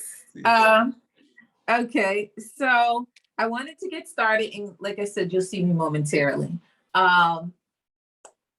We had our first set of readings this week, and we will go over them. I want to make sure that everyone also saw that I did repost the film, right? The film is on your syllabus, but it also was posted in the group. And I might recap just a little bit on that, just to highlight why I would, invoke such a film and use it to begin with, but also give some context, right, to it, and highlight some key points that sort of deal with, or not sort of, but absolutely deal with why we're here, right? Because we want to frame our struggle with the human struggle, which that's what it is, a human struggle. So first, I'm actually gonna go to, you'll see me in a second. You're gonna see me, you're looking for, somebody's gonna, oh, great. I'm glad you're looking forward to the course today. And you'll, I thought you were saying you were looking for me. You're going to see me in a couple of seconds, but I want to go right to, so because I don't want to waste any time. I want to go right to just our readings, and then I'll backtrack just to give some context to the film, because that's what more like what's at my disposal at the second, right? I'm still getting in position. So let me go to, so if you're in the group, you know that we shared the documents, or I shared the documents of our first readings, which was a chapter on Booker T. Washington and Pan-Africanism. It's called Booker T. Washington, Pan-Africanism and Pan-Africanism. And I basically lifted the quote at the beginning of the chapter in order to frame our discourse for this week. And I'm going to, let me see how I can highlight that. Okay, I can highlight that. Okay, so I highlighted the quote that we come in with, and I'm assuming I can share my screen off the bat. Okay. Yes, it looks like I can. All right, I'm sharing. And yes, I'm on my device, so. Okay, there we go. All right, so can everybody see that? Yes, So, we can see it. Okay, perfect. That's what we're coming in with, a quote by Booker T. Washington himself regarding the African world. And not only how he sees them, he sees us, or people and African people at the time, but really what it is in terms of our historical reality, right? We're scattered Africans around the world. So he basically, and this is just so you all know, this quote comes from a book. If you went to the bottom of the page, you would see the origin of that quote, which is from a book called The Story of the Negro, The Rise of the Race from Slavery, published in 1909. But it is a quote that was published in that book many years before the period, well, no, many years after the period that we're actually talking about, okay? So in real time that this book was written in, the historical events that I'm about to recall had already taken place, okay? Namely, something like the first Pan-African Conference, which is what we're gonna talk a lot about today, okay? And important historical events that took place around 1900. So this quote would be published, not necessarily written, but published 9 years after this historical period, which was the turn of the century, 1900, okay? And it says, basically, let me make sure I see. It says, there is, however, a tie which few white men can understand, which binds the American Negro to the African Negro, which unites the Black man of Brazil and the Black man of Liberia, which is constantly drawing into closer relations all the scattered African peoples, whether they are in the old world or the new. I have rarely met in America anyone of my race who did not, in one way or another, show a deep interest in everything connected with Africa. The millions of Negroes in America are almost as much interested, for example, in the future of Liberia and Abyssinia as they are in their own country. There is always a peculiar and scarcely definable bond that binds one Black man to another Black man, whether in Africa, Jamaica, Haiti, or the United States. And I thought that not only do I think, but I mean, I know that that is a powerful statement, even now, the acknowledgement that we are, as he says, all the scattered children of Africa, right? And it highlights our common plight. Now, no, he says right here, he says, drawing into closer relations. I want you guys to see, because I'm zooming in on that. Which constantly drawing into closer relations all the scattered African peoples, whether they are in the old world or the new. Powerful statement, because we have a common plight. We have a common experience in the last 400 or 500 years in the face of white supremacy and culture. And essentially, Booker T. Washington is aware of that at that moment in time, and he would not be the first one, okay? His would be a Pan-Africanism that is expressed a little bit different than the Pan-Africanism that Garvey would subscribe to, although Washington is Garvey's ideological father, if you finish reading the chapter. It is different than how Du Bois would express Pan-Africanism. And it would be different from how many others would go on who don't exist at this moment in time, right, in 1900, like Nkrumah. It would be different from how he expresses Pan-Africanism.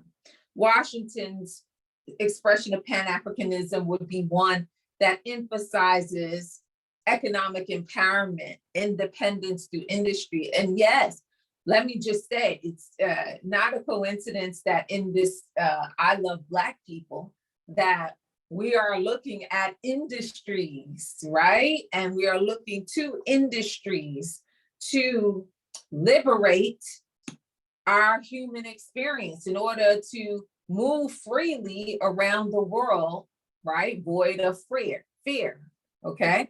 So these concepts are intertwined. That being said, Booker T. Washington would engage all three of the Pan-Africanists that I mentioned.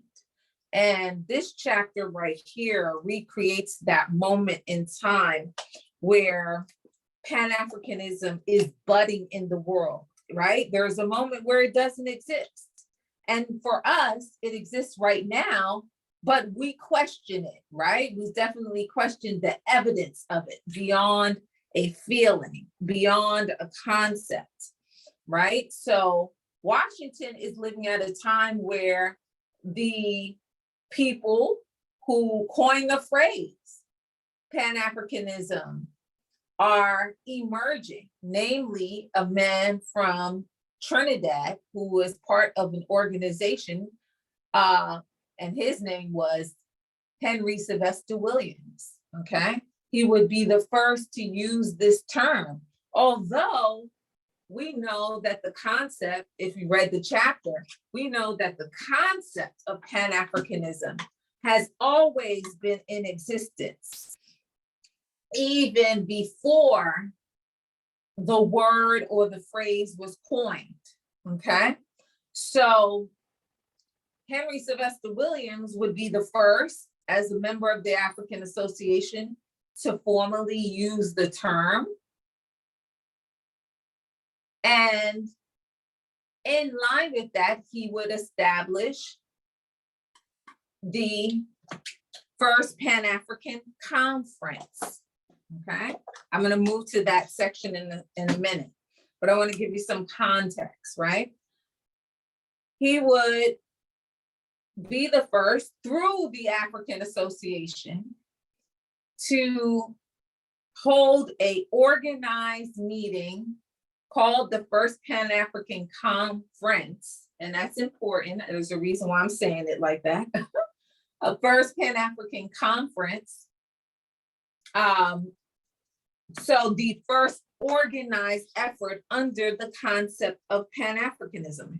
Henry Sylvester Williams would do that. And that's very important to remember, because going forward, Washington and others would take up this cause and consider it a movement, all right?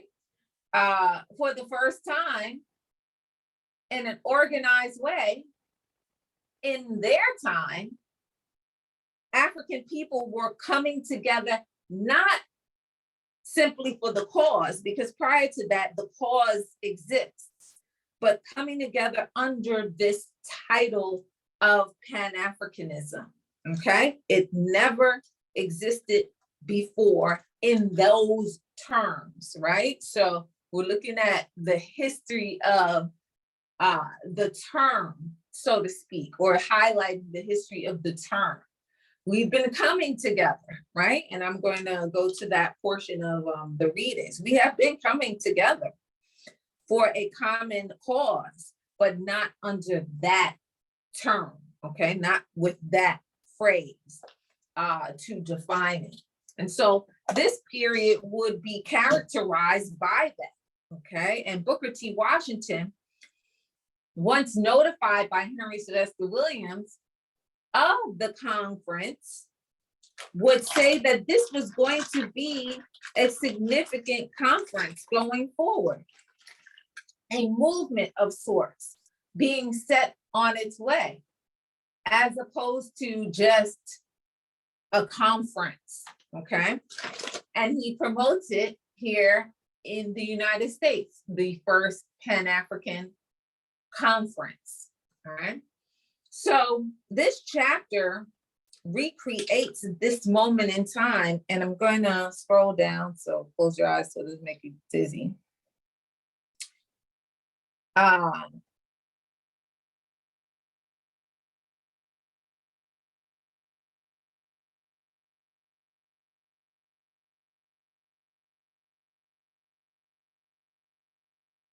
Okay.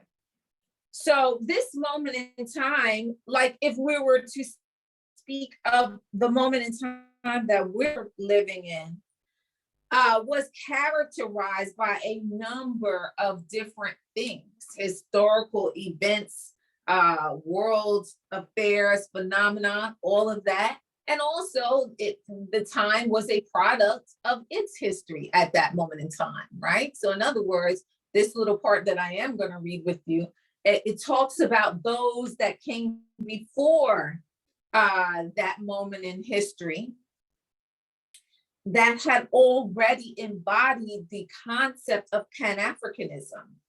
If you get nothing else from this course or from the readings, what is going to be a reoccurring theme in the study that we do here is that we are on a continuum with regard to this struggle for liberation and respect of our humanity.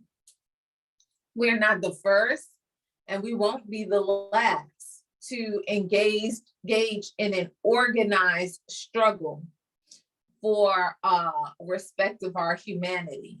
Okay, so that is one of the things that is highlighted here. Okay, so I'm going to read, and I hate reading to people, but there's no other way for me to achieve this. So we're going to read, and if you have the text, okay, you can read along. If you don't, I have it here for you. And this is, I don't know what page. Let's see. 13 of chapter 2. And it states, it is with this level of developing consciousness that Booker T. Washington engaged the world. So I basically gave you some understanding of his, his early life and why he gravitated towards the concept of Pan-Africanism, right? But it's with this level of consciousness, budding consciousness, that Booker T. Washington would embrace, would embrace the concept of Pan-Africanism, okay? So it's with this level of developing consciousness that Booker T. Washington engaged the world, all right? Shortly before the turn of the 20th century, he was formally exposed to the philosophy of Pan-Africanism, much in the same way as the rest of the world, through the coining of the phrase by the Secretary of the African Association, Henry Sylvester Williams. On behalf of the African Associations, William wrote to Booker T. Washington for the first time in September of 1898 to solicit his support in their effort to organize for the benefits of African people. By extending membership to Booker T. Washington, he extended membership to Booker T. Washington, enlisting his assistance in promoting the organization in the U.S. He wrote, "I take it you are alive to the necessity of a general union amongst the children and descendants of Ham. As it would tend to create a respect for us, which he believed did not exist." Washington agreed and was eager to promote the organization. The objective of the African Association, as described by Henry Sylvester Williams, was to respond to the need for unity amongst African people in order to garner respect in the world. Let me pause there. What does he mean? To garner respect in the world. The Unity for African People, essentially called Pan-Africanism, is what will garner respect for us in the world, but that's not even the half of it. What Pan-Africanism, we can swap the word Pan-Africanism out with the word unity in essence, okay? Pan-Africanism is unity. And as you'll see, if you read further, the term would be used over and over again. And the core concept of Pan-Africanism is the unity for the purpose of liberation and for the purpose of protecting ourselves from exploitation and oppression, okay? Not just unity for the sake of unity, but unity with a very specific purpose, okay? With a very specific vision, all right? So Henry Sylvester Williams is what you could say a forerunner conceptually in terms of Pan-Africanism, because that is precisely what he's talking about. Not only will it unify us, but it will garner some support and respect for us in the world that we live in. And so he's highlighting that to Booker T. Washington as he seeks to promote what would become the first Pan-African conference. Okay, very important point. Okay, so you're talking about an African person from the Caribbean who is based in London at the time, okay, and is initiating the first Pan-African conference. He is seeking to organize members of the African world in order to essentially hold a conference and come together around this concept of independence, protecting oneself through unity, okay, wherever we are. And so Booker T. Washington is one of the many that Henry Sylvester Williams will reach out to and communicate with for this particular purpose, okay? So let me continue. I'm trying to click my phone in the right place, and so that when it is time for you all to see me, you can. All right, sorry, folks. Just bear with me. All right. I'm saying that because I actually have light now. Okay. And I didn't have light when I first began. Hence my little poor reading. Okay. All right. So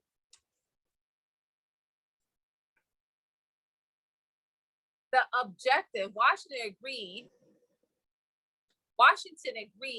and was eager to promote the organization.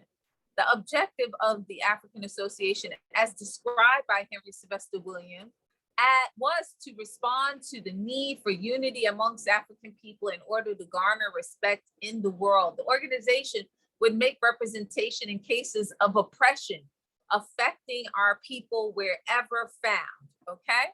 During the latter part of 1898, the association began planning the first Pan-African conference in order to advance their aims. In June 1899, Williams wrote Booker T. Washington from London regarding the conference and enclosed a circular requesting that Washington or a representative of his choice present a paper on lynching in the U.S.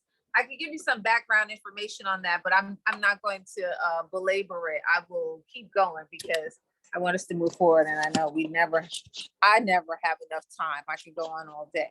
So, but there's a reason why he says present on lynching, okay? Because Washington, side note, is a compiler of statistical data, all of the documented lynchings going on in the United States, and Henry Sylvester Williams may have known this at that time.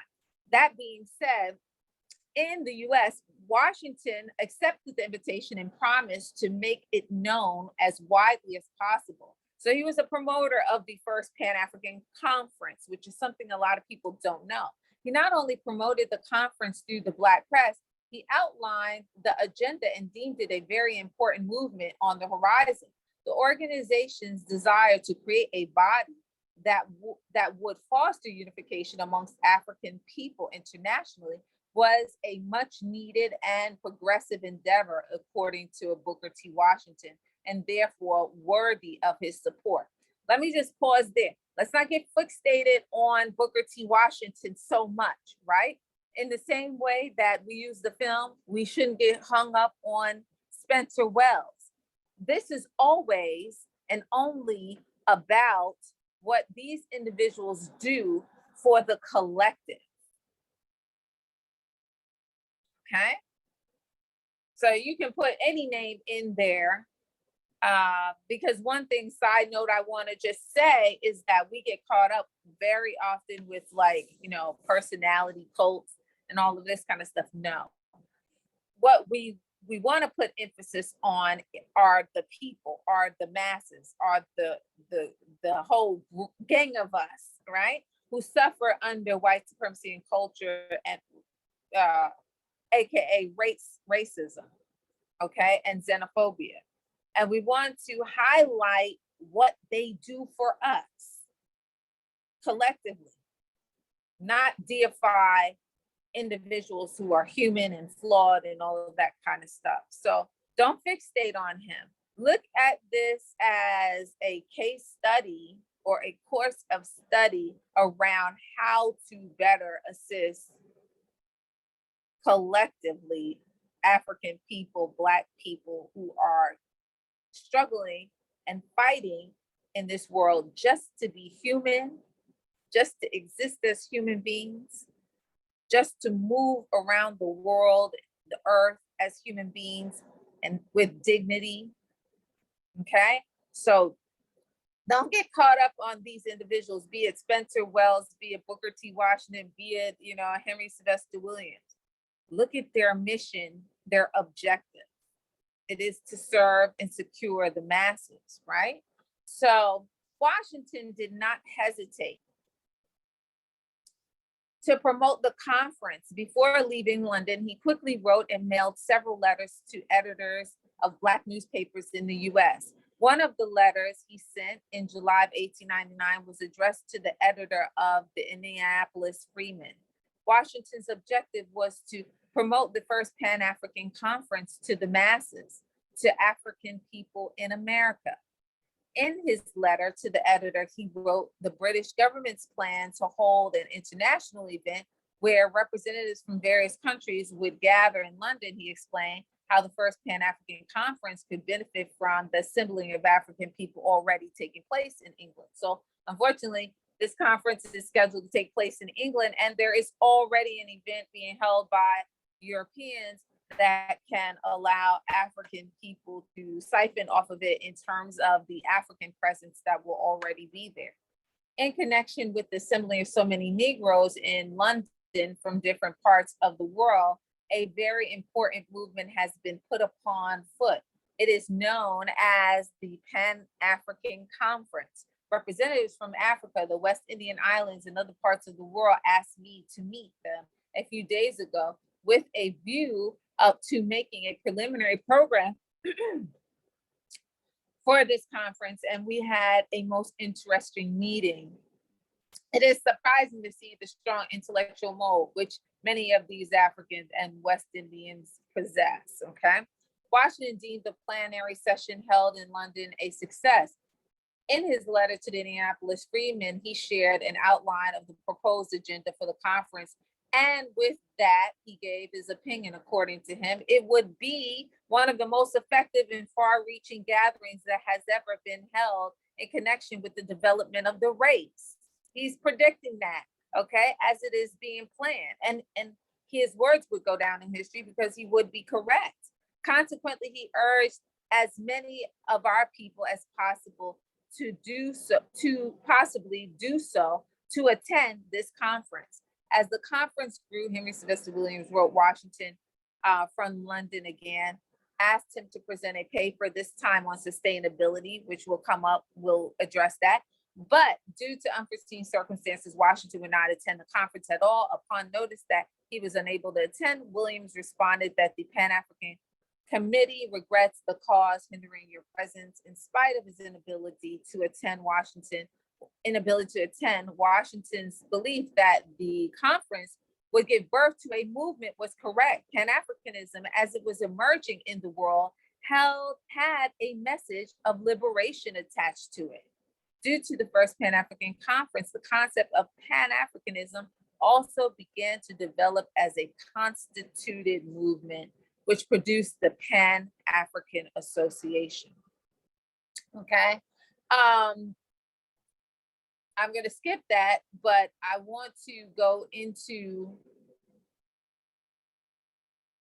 Pan-Africanism as it existed prior to this moment. And I highlight this, sort of give a whirlwind tour around the African world to highlight Pan-Africanism, the expressions of Pan-Africanism before the term was coined. Okay, so Pan-Africanism before the phrase Pan-Africanism, expressions of Pan-Africanism before the term even emerged. Okay, and we should know that because once again, it goes back to this reoccurring theme that I mentioned, which is we are on a continuum. None of us is doing this, the work that we're doing, in a vacuum. We are actually on a continuum in a continuous struggle, okay? This is not the first time. It won't be the last time, okay? That we organize around our collective interests in protecting African people, Black people, okay? And so here we go. Let me jump right into it. Prior to the first Pan-African Conference, 19th and early 20th century Pan-Africanism in the US was espoused and practiced by individuals like Bishop Henry McNeill Turner, Martin Delany, Edward Blyden, Henry Highland Garnett, and Alexander Crummell. I wish I would have thrown some women in there because there are women too who are the expressions and embodiment of Pan-Africanism. But as early as 1829, David Walker's appeal reflected on the history of African civilizations and made a connection between those in Africa and Africans scattered abroad. His appeal not only aimed to challenge the institution of slavery, but to educate the masses on African history and culture. Pan-Africanists amongst the African population in the Caribbean included the initiator of the first Pan-African Conference, Henry Sylvester Williams, who now you know a little bit about, of Trinidad, Marcus Garvey's mentor, J. Robert Love, and Dr. J. Albert Thorne from Barbados. But decades prior to their emergence, the Haitian Revolution occurred and bolstered Pan-African consciousness in the diaspora as well. Haiti would produce Benito Sylvain and Antenor Berman, both whom met Booker T. Washington in 1897 and attended the first Pan-African Conference in 1900. Out of Haiti came a wing of Pan-Africanists who created literary discourse on diasporic philosophies on Africa. The African population in Haiti produced Jean Prince Mars and Louise Joseph, who repeatedly explained that Haiti was the embodiment of the irresistible force of a united Africa. Pan-Africanism, why is he saying that too? He's saying that because at that moment in time, he's still recognizing that they are the scattered African peoples in the world, right? Not identifying with their colonial masters, not identifying so much with their geographical location, identifying with their culture and their continents, okay? And knowing that they are not originating from this place in the diaspora, but that they are the children of Africa who are expressing the desire to unify for the purpose of their liberation, literally, okay? That is what Haiti is at that moment, okay? So Haiti was the embodiment of the irresistible force of a united Africa. Why? Because it is the only free territory in a hemisphere that is riddled and dominated by slavery. Okay, only free territory. Everywhere else, to the north, to the south, South America, Central America, continental US, all those territories are territories that are practicing and are being built on the institution, built by the institution of slavery, right? A system that eats the African person, uses the African person, the Black person, as human fuel for their perpetuation, right? To create their society, right? So Pan-Africanism had a dialectical characteristic to it, which allowed historic events like the Haitian Revolution, and dialectical meaning we are in a conversation like we are in a conversation now, right? Like the Haitian Revolution, to produce a response and rise in consciousness amongst African people internationally. Similarly, in 1896, the Ethiopian victory over Italian imperialist forces in the Battle of Ottawa also bolstered the connection between diasporic Africans and those on the continent of Africa. Why? Because in 1896, what? Italian imperialists seek to dominate what was Ethiopia, and they are able to fight them off, but it's not without the awareness of the rest of the world. The rest of the world is aware of that, and people in the African world are aware of that, okay? So that being said, that's a very important point, okay? So this is one of the moments where African people are identifying, coming together also to support African people around the world, on the other side of the world, on the other side of the continent, in face of the attempt to dominate them, oppress them, exploit them, colonize them, right? Okay. Similarly, in 1896, the Ethiopian victory over Italian imperialist forces in the Battle of Ottawa also bolstered the connection between diasporic Africans and those on the continent. The social climate and consciousness of the African diaspora in the Western Hemisphere and throughout the world produced two of the most prolific Pan-Africanists, W.E.B. Du Bois and Marcus Garvey. Each of these men had important relationships with Booker T. Washington. Marcus Garvey's relationship with Washington would open the door both literally and figuratively to the first mass organization of the African world through the Universal Negro Improvement Association. However, Washington's relationship with Du Bois would be inconsequential to the progress of Pan-Africanism. The relationship between Washington and the apparent accommodationist and Du Bois, the Pan-Africanist scholar activist, has shaped African-American social and political history in the US for at least a century. Booker T. Washington, W. Du Bois, and Marcus Garvey would all function differently as Pan-Africanists.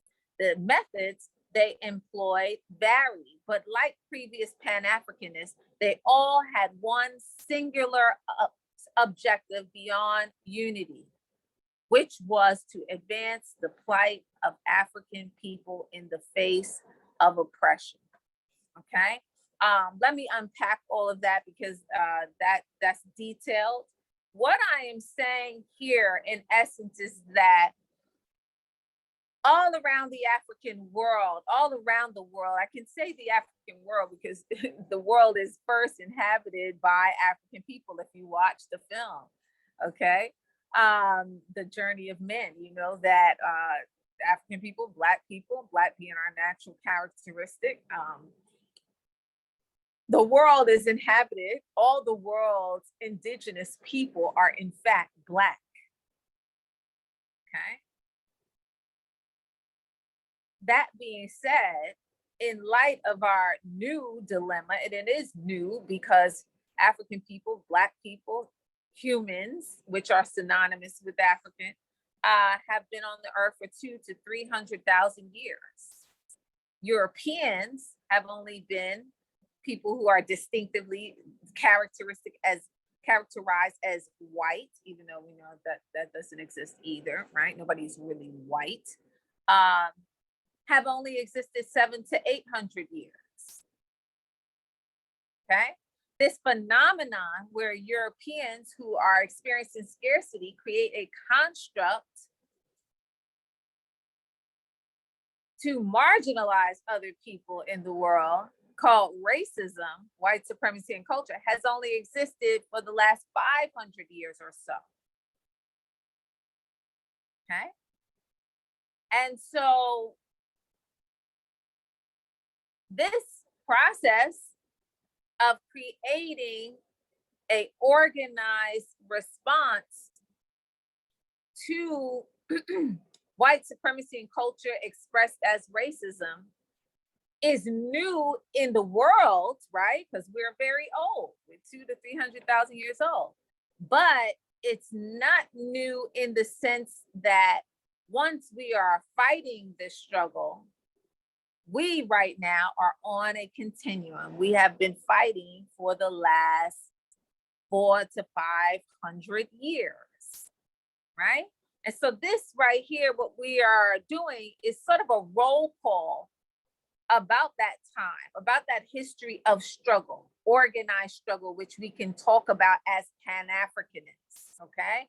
See, 1829, David Walker's appeal to the colored citizens of the world, reminding us who we are, right? It's a roll call in terms of all of those who have struggled in light of this common plight against white supremacy and culture or racism, okay? It's the same thing. So, you know, this is what we are on, a continuum, a constant struggle. And there's no shame in that because we are gaining wisdom, momentum from all of these people who engaged in this common struggle, right? That's the point of bringing up Haiti. That's the point of bringing up the Barbados, Alan Thorne, Robert Love, you know, Henry Sylvester Williams, who coins the phrase himself, okay? That's the point of invoking all of them. It's like when we give, you know, ancestor reverence or veneration, we call their names, we do a roll call. Of the most prolific in the sense that they impact the African world significantly are, of course, Henry Sylvester Williams, because the concept has no name without him, right? But then in terms of organizing the African world, notably Marcus Garvey.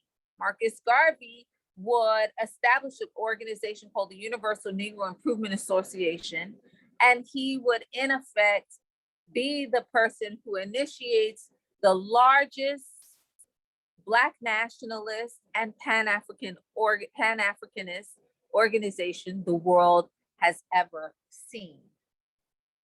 Let me say it a different way. Never before or after the Universal Negro Improvement Association, right here, founded by Marcus Garvey, has the world seen African people be more organized into one organization, one singular organization called the Universal Negro Improvement Association, okay?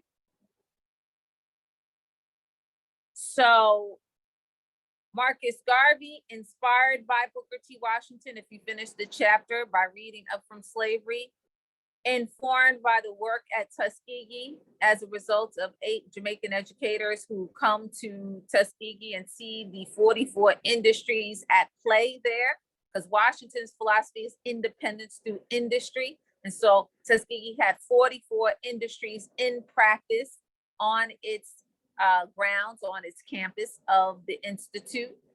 The word gets back to Marcus Garvey. He extends itself via writing to Booker T. Washington, and they initiate a relationship. Booker T. Washington invites Garvey to the United States because Garvey is interested in seeing this marvel that is Tuskegee, okay? And seeing these 44 industries in practice, because he has ideas, right? And this is those ideas already in practice. So he is conceptually his father.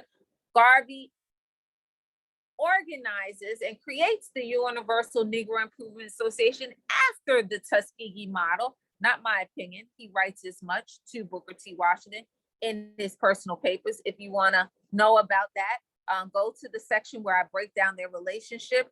It is embedded in the personal papers of Washington, the correspondence between the two, his motivation, his inspiration, his blueprint for the UNIA, all come from Washington and Tuskegee. And then lastly, Washington extends an invitation for Garvey to come to the United States and visit Tuskegee. Washington dies before Garvey gets here. However, before he dies, he debunks a case, a legal case, a case of legislation, a piece of legislation that would have prevented Garvey from ever arriving in the United States, called the African Exclusion Measure. So he still keeps providing in the sense that his Washington, and we covered this in the course. It's called the African Exclusion Measure. It's on the syllabus. You'll see it. We deal with the entire case. Washington defeats this measure that locks out African people globally from the United States, and therefore Garvey is able to enter the United States 4 months after he dies, after Washington dies, in March of 1916, and Booker T. Washington dies in November of 1915, and come to Tuskegee and then make his way to Harlem, where he begins to build within the United States and the Western Hemisphere, the Americas, the Universal Negro Improvement Association. And it doesn't mean that he was not trying to do that before. It just means that the setting that would be Harlem would be one of the most fertile places that he could have been in the world at that moment in time, because Harlem, New York, had a population of African people who represented the global African community, meaning African people from the Caribbean, Central and South America, the continent, were converging and engaging each other in Harlem by this moment in time, the early 20th century, early 1900s, okay? So that's Garvey. Du Bois, on the other hand, Du Bois would be a very different figure in the history of Pan-Africanism. Out of the first Pan-African conference, Du Bois will be the sole survivor. And what do I mean by that? I mean that Du Bois would, in essence,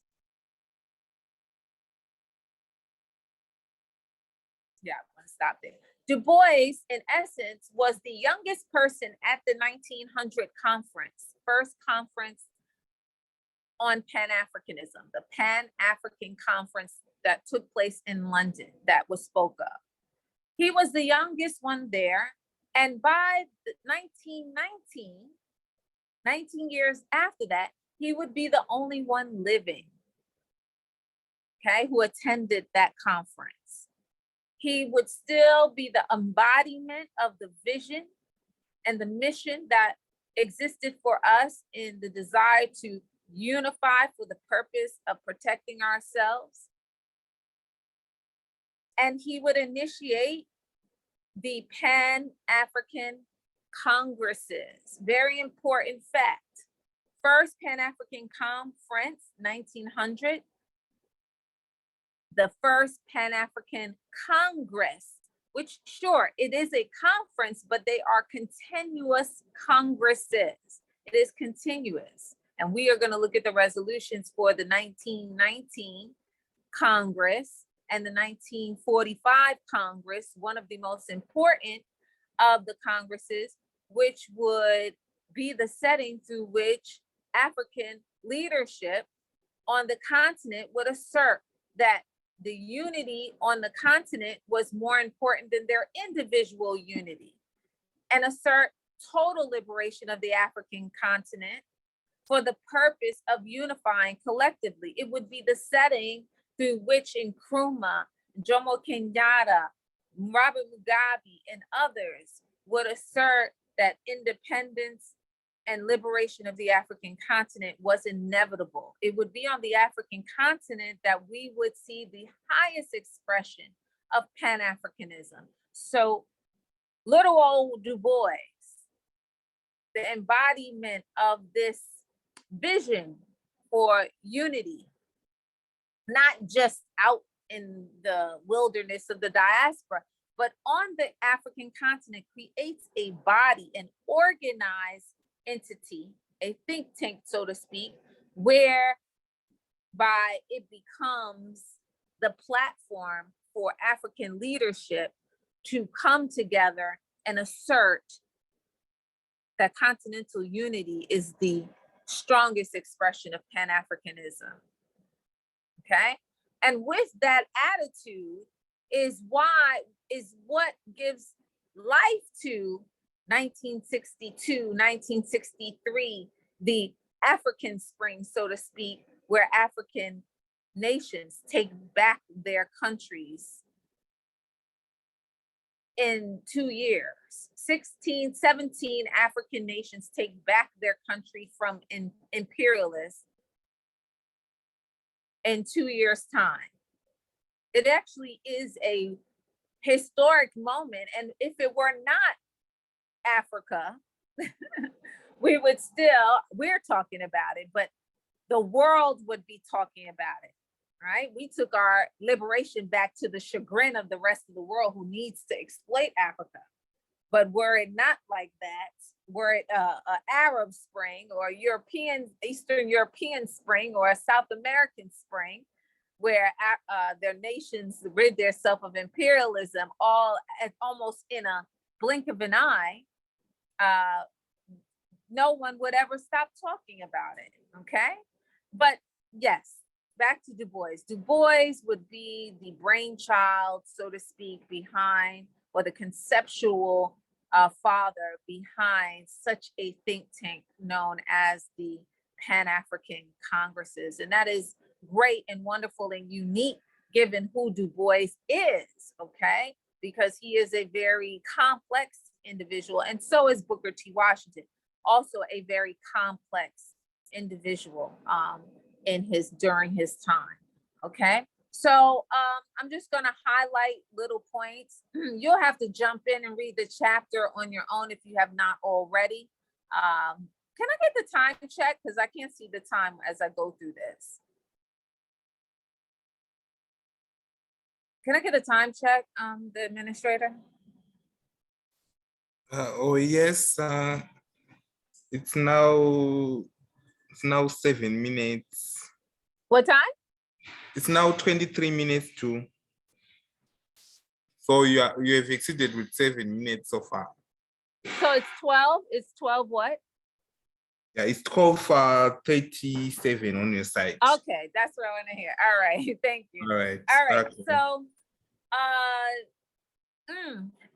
let me just give you some imagery.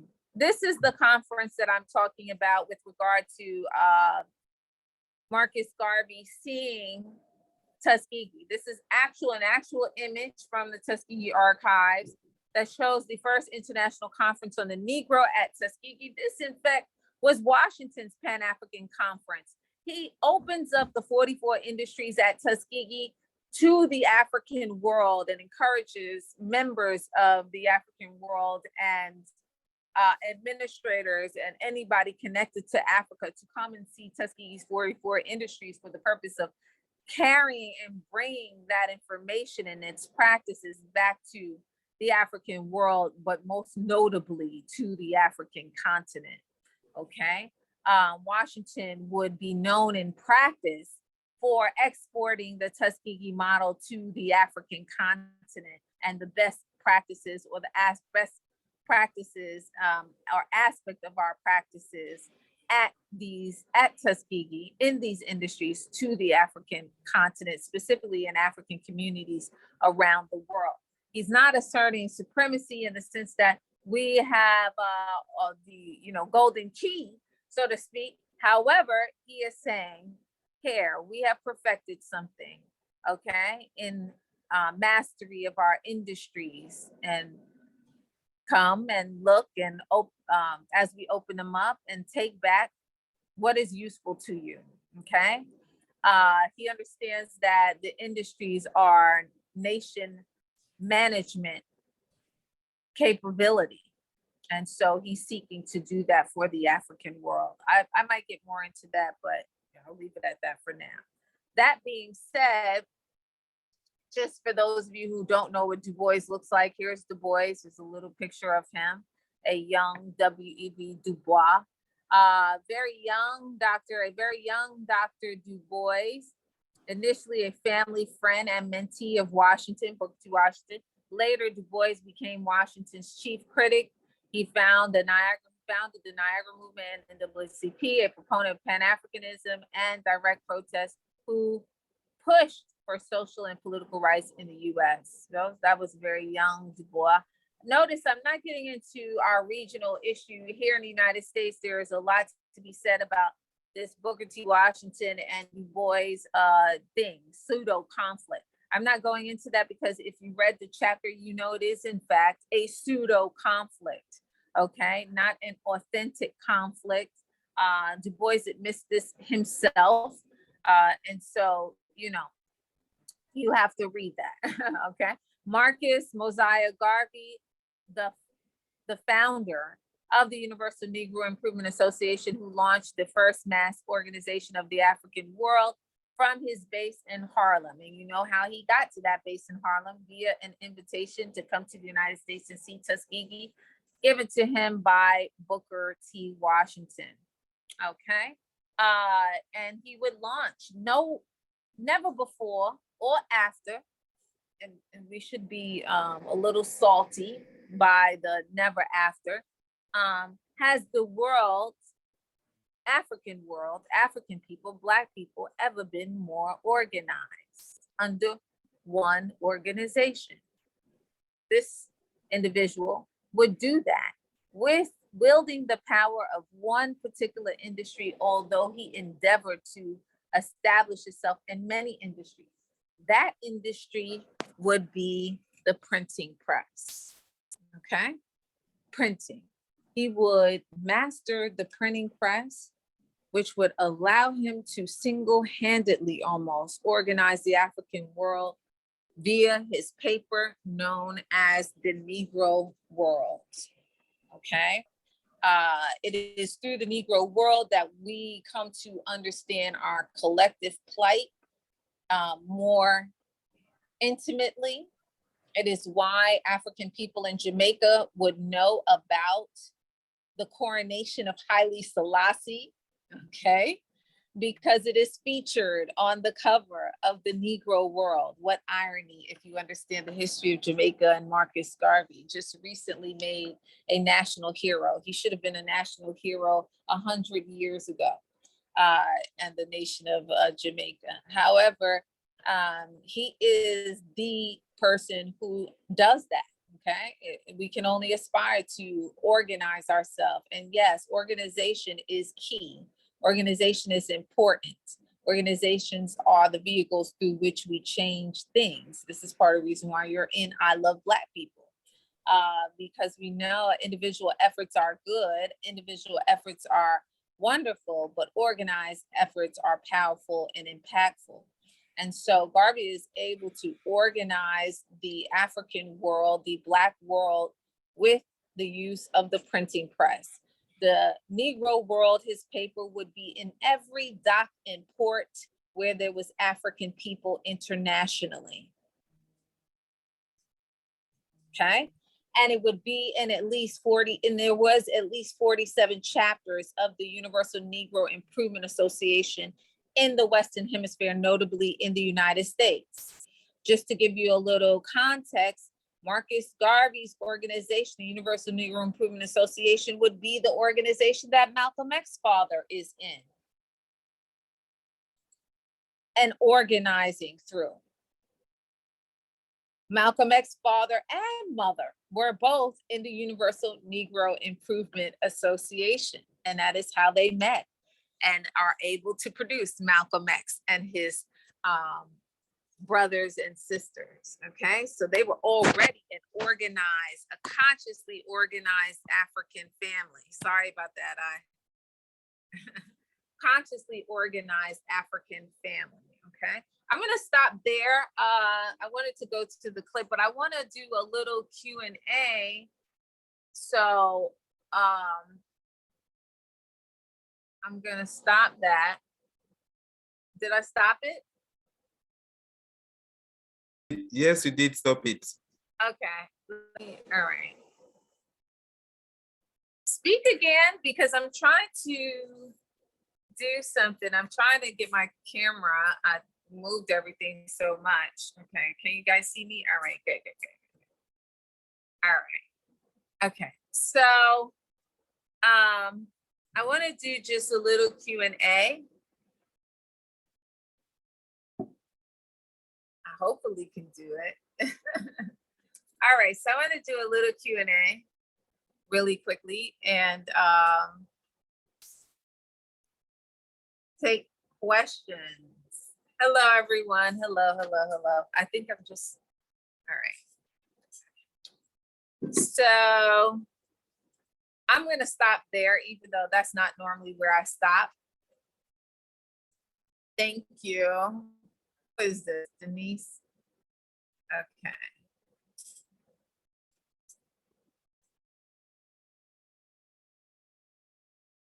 Hold on one second. So, questions. If you have any questions about what we just discussed, talked about, that would be good. I have my backup glasses on today, so it's a little tough. So I'm reading the comments. You're very welcome. Hello from Liberia. Oh, I don't know. Who was asking how long it was?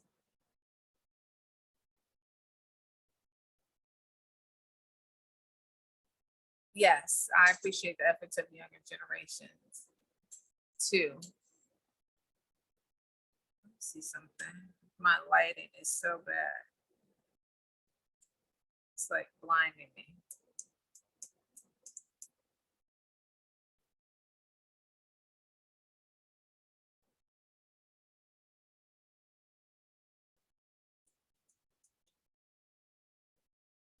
I don't know. Anyway, that's softer on my eyes. Okay.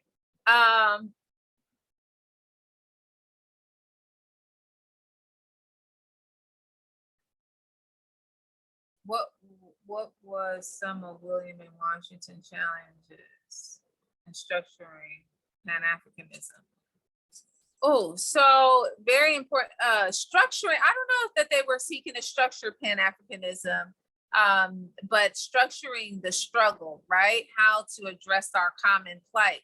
I mean, I think the obvious thing, communication. I think that's one of the things. Thank you for asking that question, because Garvey would perfect the thing that the others may not have perfected. Meaning Du Bois did not have a paper, so to speak, that spoke to the collective African world, right?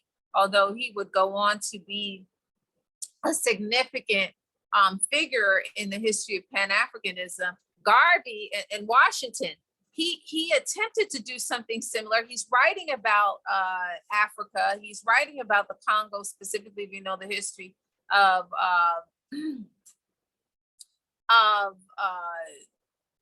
you know, Booker T. Washington and his advocacy around African affairs.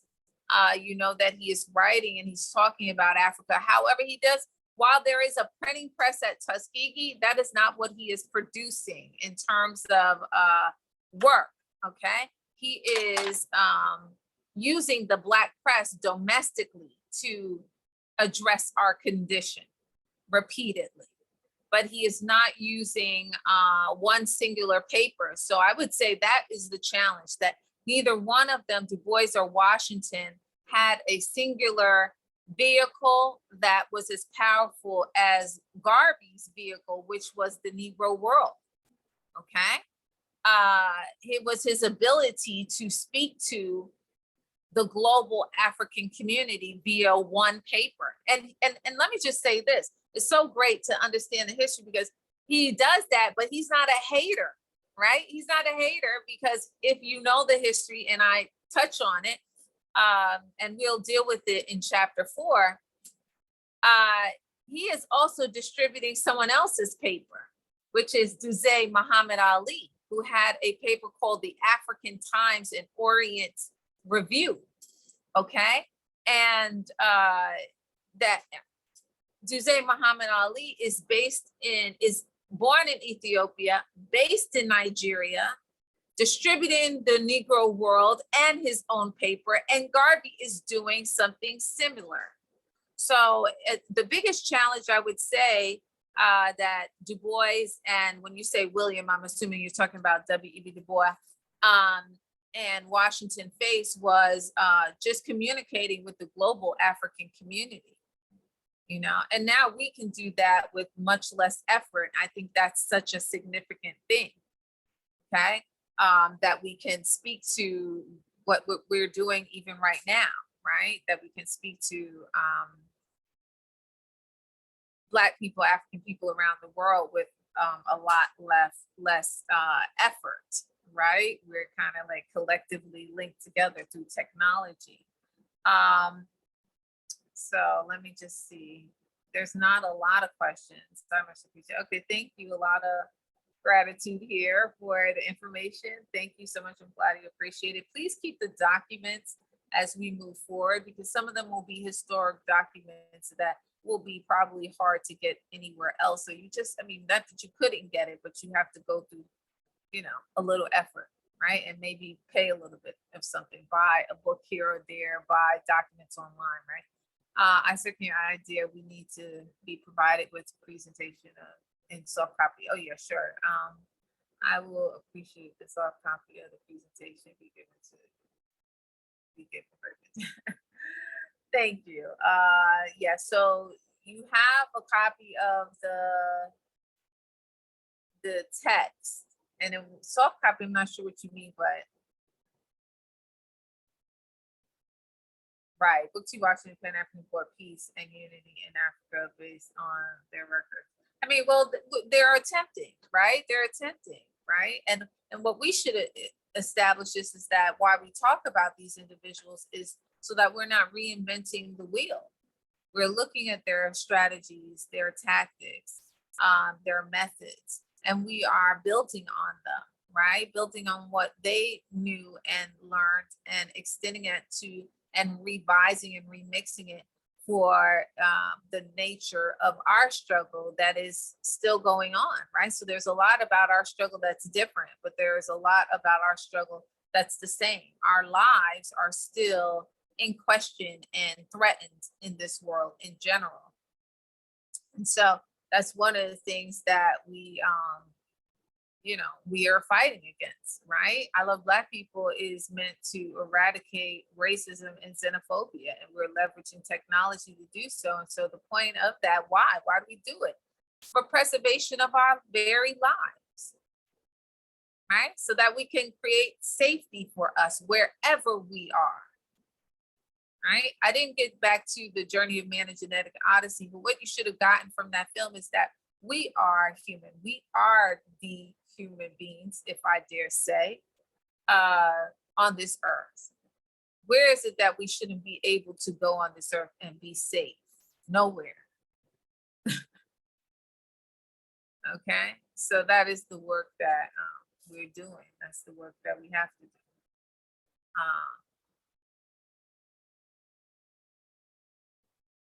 Yes, I agree. Who is talking?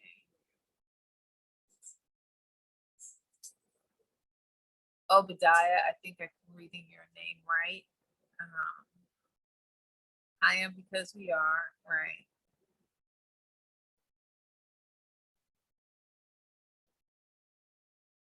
So those of you who were able, Shanti or some, you can go on Facebook and I think go back to this very presentation.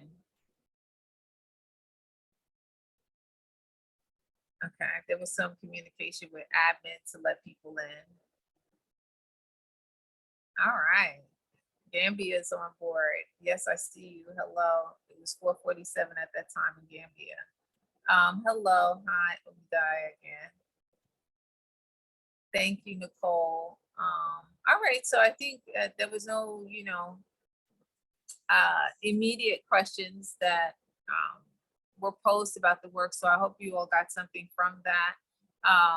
We step it up this week and have more than just that in terms of reading. Had one long document, 25 pages, and along with the film this past week. But we got more coming for you, and it's a little more in depth. And we start to get into not just the history, but the proponents of Pan-Africanism as they emerge in the world, and get into specific cases. Oh, somebody, okay, good. I'm glad you're here, Diane.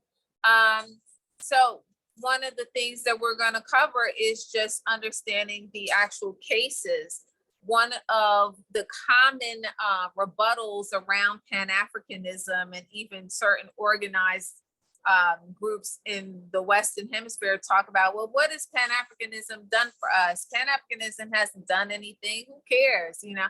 And so this course, this study, this seminar answers that question. What are the concrete expressions of Pan-Africanism? Okay. And so we dare to dive into those things if you stay with us. And I addressed those specifically in this particular book with the cases of the African exclusion measure and the Liberian crisis. Okay, so if you want to know, and those are just two concrete examples. Okay, there are many, right? So that being said, those questions will be answered with real concrete factual evidence and information and historical events. Okay. And I think I'm going to end there. I am because we are. And I will see you all next week. Okay. Thank you so much, Professor Taryn Wright, for a wonderful lecture. We appreciate you. Enjoy the rest of your weekend. Okay. All right, thank you so much all for being with us to the end. We appreciate all of you. Hope you will be joining us again next week. We shall have also different guest speakers on our community call. I appreciate you. I appreciate you, everyone. I see Daniel Bronze. I see Bwambali Edwin, Mohammad Ilas. I appreciate you guys. I appreciate you. Thank you all. Enjoy the rest of your weekend and the Saturday evening too. I am because we are. Thank you so much, Nico, Jay. Goodbye, people.